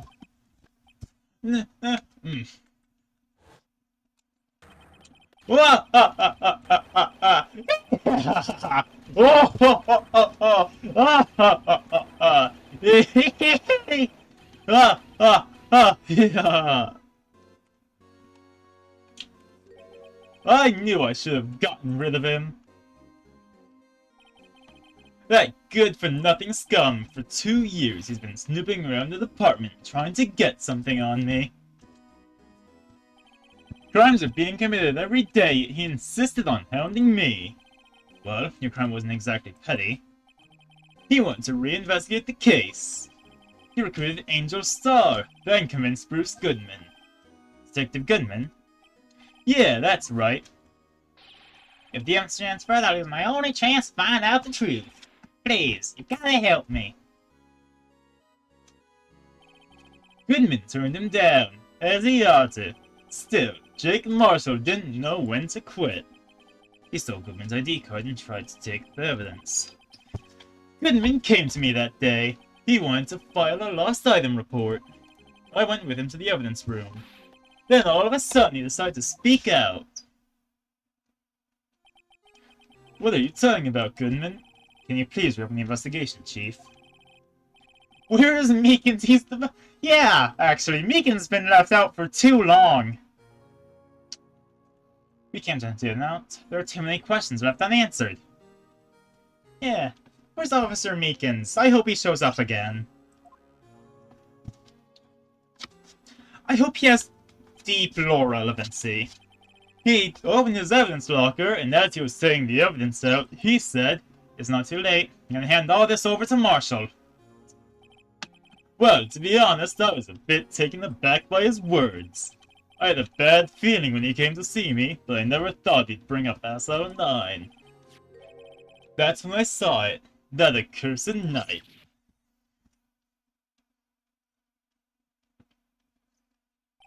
I couldn't just pull it out. Doing so would only lead to more blood, making it near impossible to hide your crime. Even so, the blood was just pouring out. I didn't know who might stumble in, so I hurried to wipe it up. I was worrying so much about the floor, I didn't realize my fatal mistake. The bloody handprint. The bloody handprint. On Detective Gumshoe's locker. I used to be known as the crime computer, but everyone has to start somewhere, I guess. I was too nervous. I had no business doing any of it. Then you put the body in my car. I'm sorry, I can't think of any other way to move the body. I broke your trunk, but what's the big deal? You make a lot more than us detectives ever will.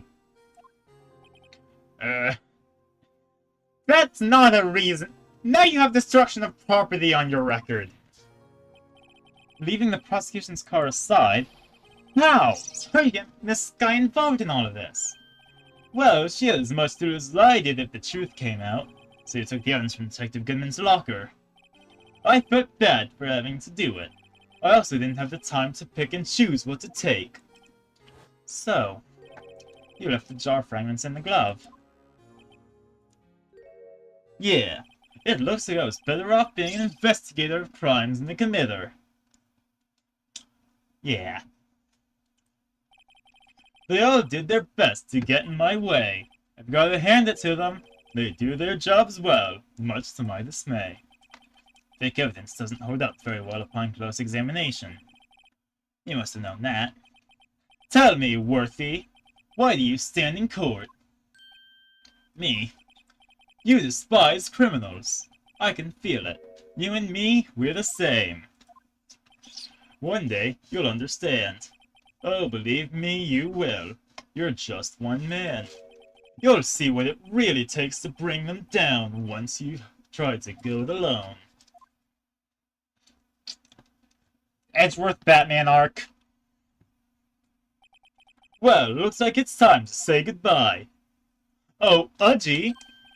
What? Looks like we'll have to cancel that lunch date. Okay, is this guy sleeping with the judge? Sorry, old friend.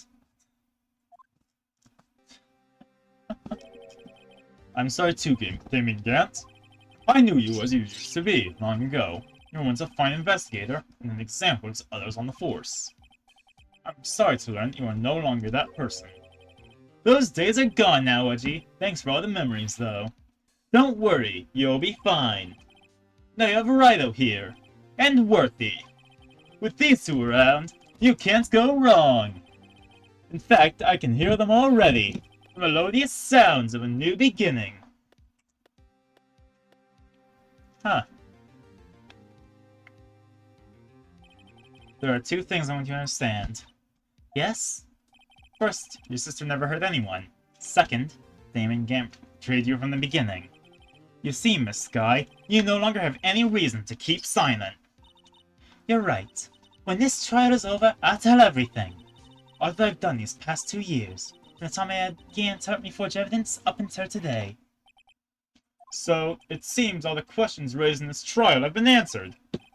I'm sorry, Miss Sky. I can't get you out of all your trouble. My, what a high standard you have. For a rookie. I can see why Mia thought so highly of you. Who knows, a few years from now you might make it to the top. Ah! She smiled! I owe you my thanks, Mr. Wright.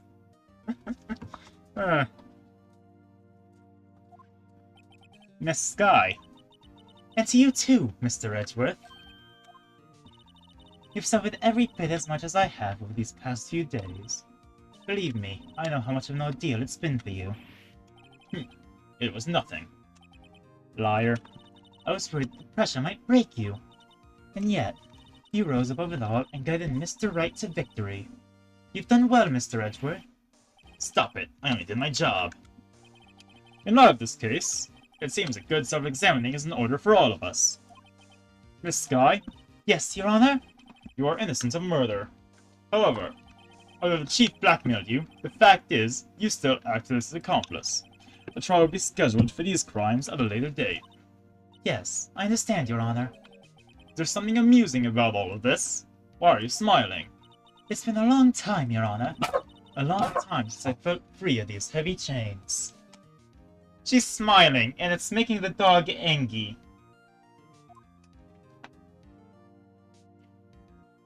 I almost dropped the broom and that scared Coco. Well, this trial has gone on far too long already.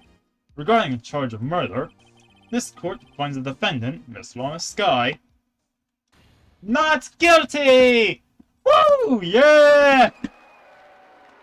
Hold on.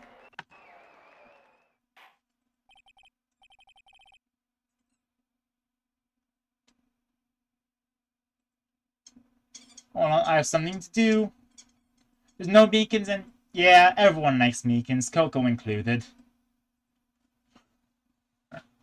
Woo,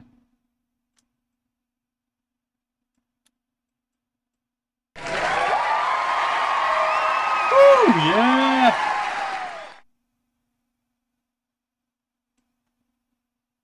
Alright, and now I just gotta scale the party to actually fit with the face. There it is. Move side a bit. There we go. That fits. Yeah, ha, ha. Yeah, that was all. This court is adjourned. February 25th, 5:03 p.m. District Court, Defendant Lobby Number 2. Long last, it's finally over. Ema? Why the long face? Sorry, sis didn't get completely off the... You did not! You did not do the Rickroll and jump the moment that I... Well, she wasn't convicted for a murder she didn't commit. No, that's not it. Just now, after the trial ended. I can see why Mia Fey thought so highly of you. I owe you my thanks, Mr. Wright. Oh, she's freaking out because her sister smiled. And to you too, Mr. Edgeworth. You've suffered every bit as much as I have over these past few days. You've done well. Aw. You know, I did my best too, but I didn't say a single word to me. Yeah, now I'm not interrupting anything, pals. Oh. Yes, I am. I'll come back later. Wait, that gumshoe, what is it? You're doing this on purpose, aren't you, man? Detective run around while on duty. Oh, poor gumshoe. And so off you come here. I've seen that be up people at funerals. Hey, line up, pals. I'm only kidding. Oh, are you here because of my sister again? Nope, not this time. I came there because of you, pal. Me? That's right. I thought you'd like to see someone. It's still Lana. Lana! Should you be doing this? You're still under arrest, you know. Well, I won't tell if you won't. Emma, I owe you an apology. It's okay, sis. Don't worry about it. That day, 2 years ago, was the first time in my life I ever panicked. It was all I could do to keep myself from screaming. All I could think about was keeping you from getting wrapped up in that mess. Sis. I asked Gant to help me cover up the truth. I thought I was doing it for your sake, but now I realize I was wrong. I changed after that day. I had to. It was the only way I could make it through the past 2 years. I knew how much I was hurting you by distancing myself, but I couldn't bring myself to tell you what I did. I was scared. Scared that you'd look at me with those eyes of yours. I was scared of how you'd react if you knew. But sis, you're only doing it for me. No. Huh? Huh? I turned my back on you that day.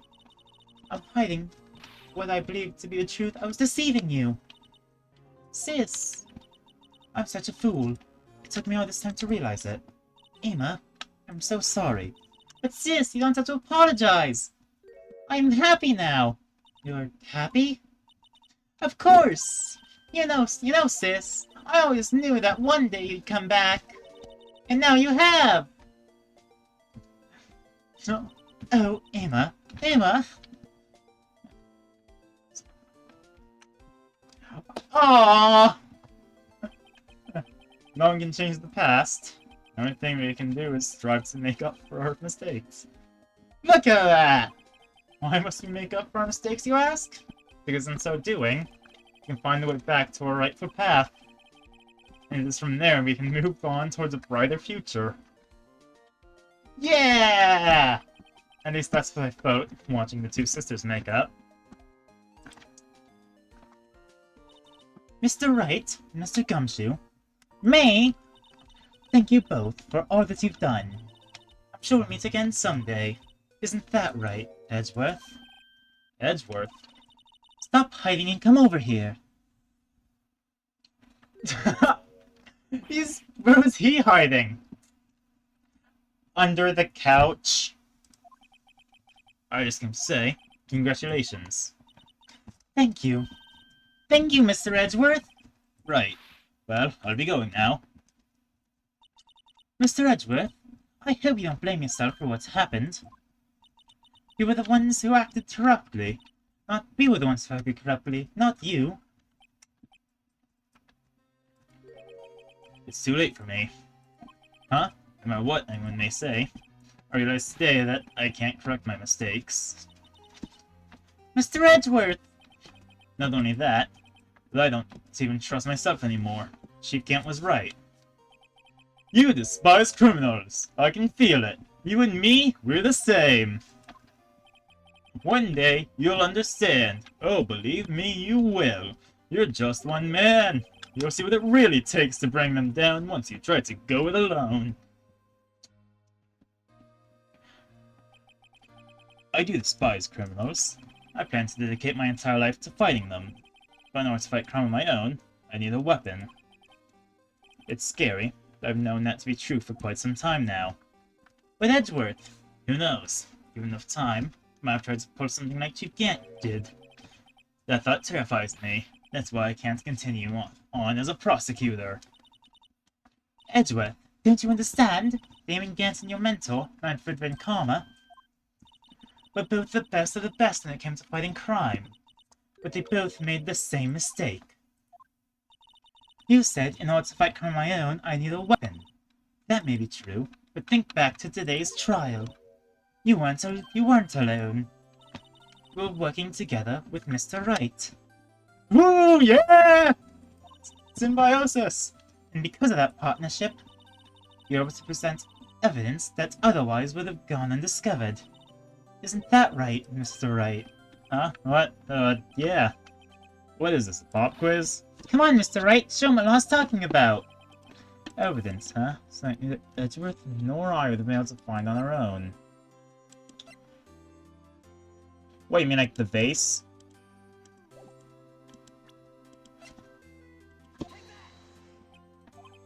That might mean something to you, but I don't see how that anything to do with our partnership, huh? Mr. Wright, it seems you still have a lot to as well. Here's those piece of evidence. It's time for me to go. Wait, but what was the right piece of evidence? I couldn't have put that together without Edgeworth.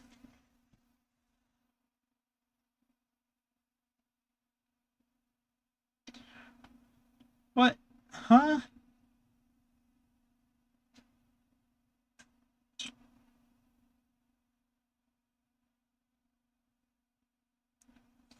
It's time for me to go. Mr. Edgeworth! Mr. Edgeworth! If you'll excuse me. First, there was some loose ends I need wrapping up. Take care, Chief Prosecutor. Oh, was it the evidence list? Edgeworth, what do you do now? Well, whatever you do, just remember. You can know what happened, kill the prosecutor in you, or you can let it help you grow. In the end, it's up to you. I know. It seems I owe you my thanks too, right? What I face now is my problem. Edgeworth, I'll wait for you in court. Farewell. Ah! They should kit. I'd better be going too. Okay, but I'll be by to visit soon. It seems we both have a lot to learn and catching up to do. Here, this is a little something for you. Scientific Investigation? It's the first book I ever bought. Study it well. Thanks, sis, I will. Aww. And so, another case came to a close. As for the sisters, I have faith. Yeah! Faith that their lives have only just begun. And as for me, I think it's time to start a new journey of my own. A journey to rediscover myself. Ah! Ha-ha! Well, don't go tricking off just yet, pal. Huh? What is it, detective? There's just no matter to be resolved about Chief Prosecutor. I think she's supposed to be out of jail like this. But I thought you said it was okay. Yeah, well, it may be okay with me, but the folks at the prison are a different story. Huh? Basically, I had to buy a gun and sneak her out for 30 minutes. But it ain't me, it wasn't cheap either. Huh? Way to go, detective! I didn't know you had a wild side! Let's go, Beast Gumshoe! Yeah, well, huh? You see, Mr. Wright here's the one who'll be footing the bill. Huh? Huh? What, you think I could afford it with my salary? You gotta be kidding me, pal. Huh? Huh? Huh? Thank you, Mr. Wright, you're the best. Why is it I suddenly feel like I want to scream? Hey, I got an idea. Why don't we all go pay it off together? Yeah, that's a great idea. Come on, guys, let's go! Oh. Okay, I guess that's the end. That's all of the first Ace Attorney game. Remind you to take care of Emma. I hope she'll be pleased to study in our top corner. As for me, this affair has pretty much ended my days at the prosecutor's office. Still, I managed to find my way back to the field somehow. Then I'll be able to investigate crimes together with Emma. Aww.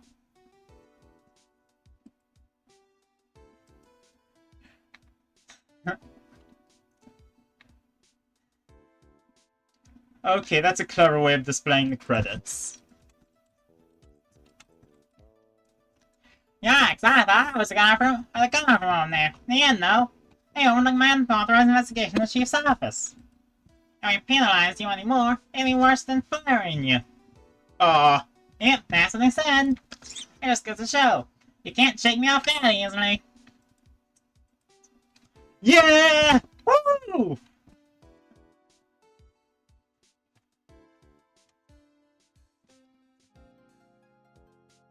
Yeah, baby! Based art department. Based animation department. Beacons! My new mission is to go to main entrance and take care of Billy. Can you believe it? I've been the motel security guard. My partner's keeping up an eye on the entrance for me today. I'll show them now. Someday I'm gonna make detective. Yes, sir. Then I can be just like that Dick Gumshoe.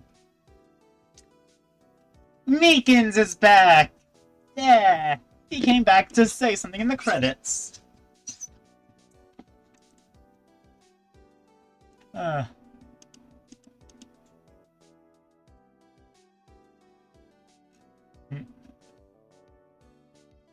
Man.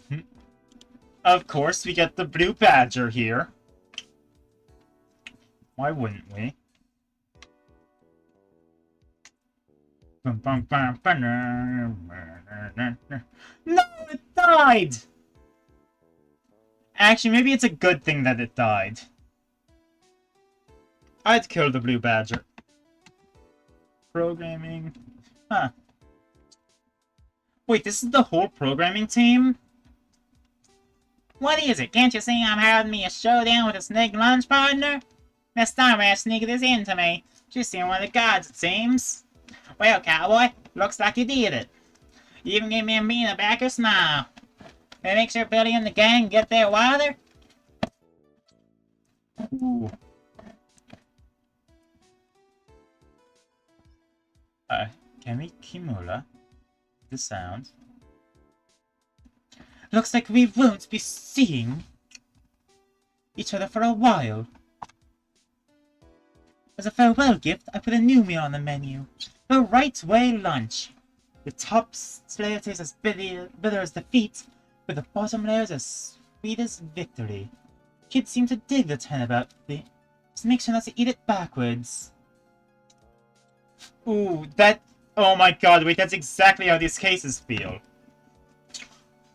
At the beginning, it's frustrating, and at the end, it's the most satisfying thing in the world.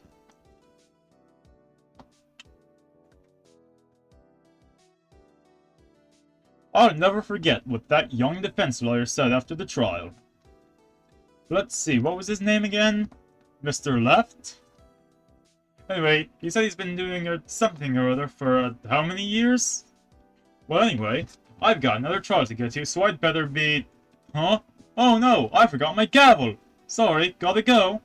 Whoa! Judge's seat with no judge? I'm not even being prompted to move the dialogue, it's doing its stuff. Bound Global Studios doing translation. They did full-on localization the way I see it. Ah, nothing soothes the soul like fresh country air. Still, sometimes I do miss hearing you and your objection. Still, I can't go back until I'm a full-fledged spirit medium. Mystic Maya afternoon training's about to begin. Coming. Well, see you around, Nick. Maya's here. Are we gonna get to see Larry? Oh, God.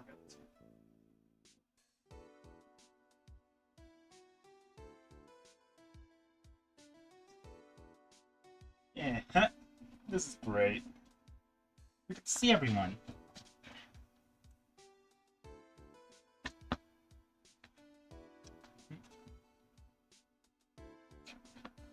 Mr. Edgeworth. Mr. Edgeworth, I brought you your tea. What's going on?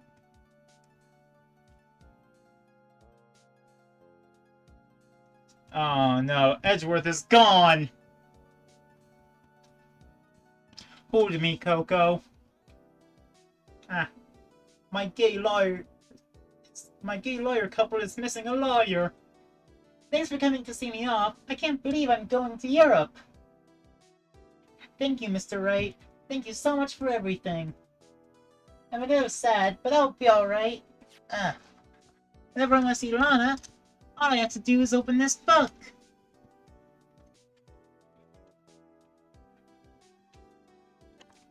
Oh.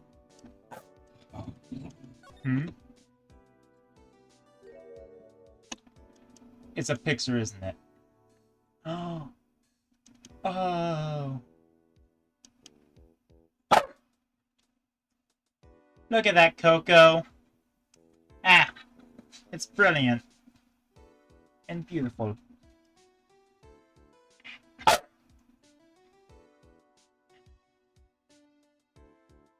And the Steam achievement. Is that showing up on OBS? No, it's being covered up by me.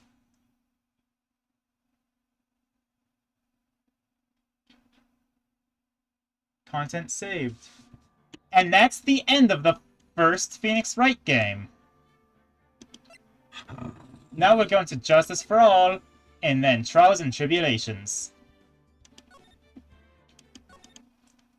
Now, before we close off, I want to do something.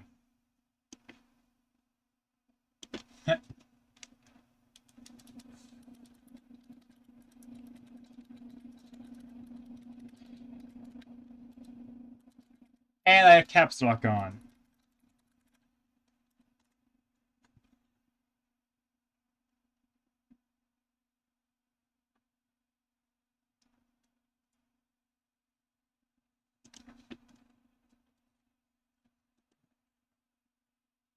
Alright. So we'll have something to present with... Would I do a game capture? Specific window. Gotta use window capture, display capture instead.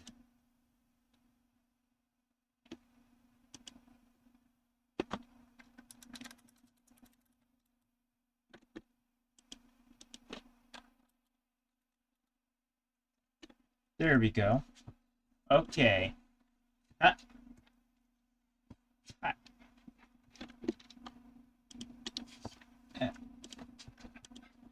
Oh, let's rate these. Coco, it's not... What? Come on.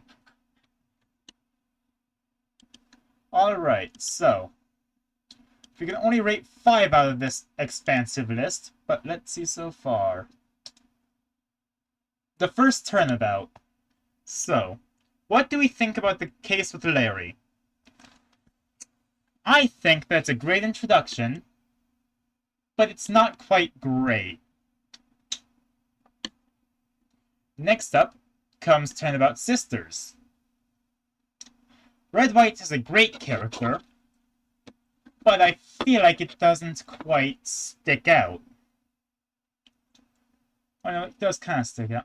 I feel like the best way to put it is that Turnabout Sisters is sort of the... It's where you're introduced to pressing, it's where you're introduced to investigation.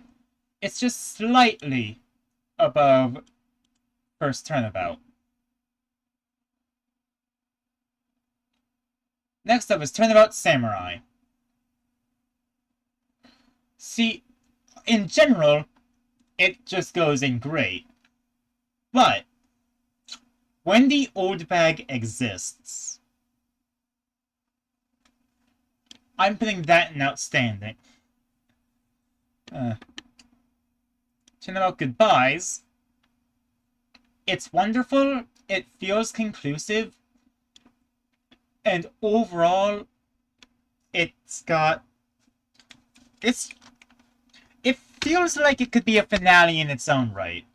It's that good of a case. Plus, we get to hate Von Karma.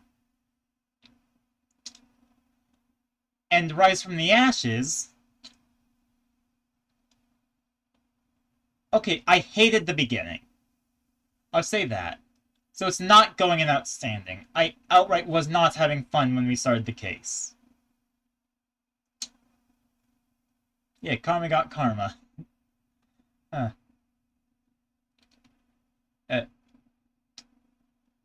However, I don't want to demote it all the way down to mediocre, because it was genuinely really good in the middle, but then so dropped off near the end. Yeah. It feels like it was... Here's the thing. It went mediocre at the beginning, great at the middle, then good at the end. So that would average out to putting it in good. I'd say above the above the first turnabout. And then all of this can be later.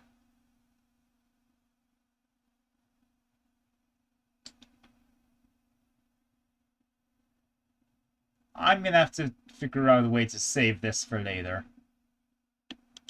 Save. I guess I'm downloading the image so I could just go back to it later. I guess I'll be seeing you guys next time. And quick thing. Starting at the 24th, there might be a minor break from Ace Attorney, because Slay the Princess is getting its major content update, and I just gotta go back to that. Wham, bam, alakazam, and goodbye.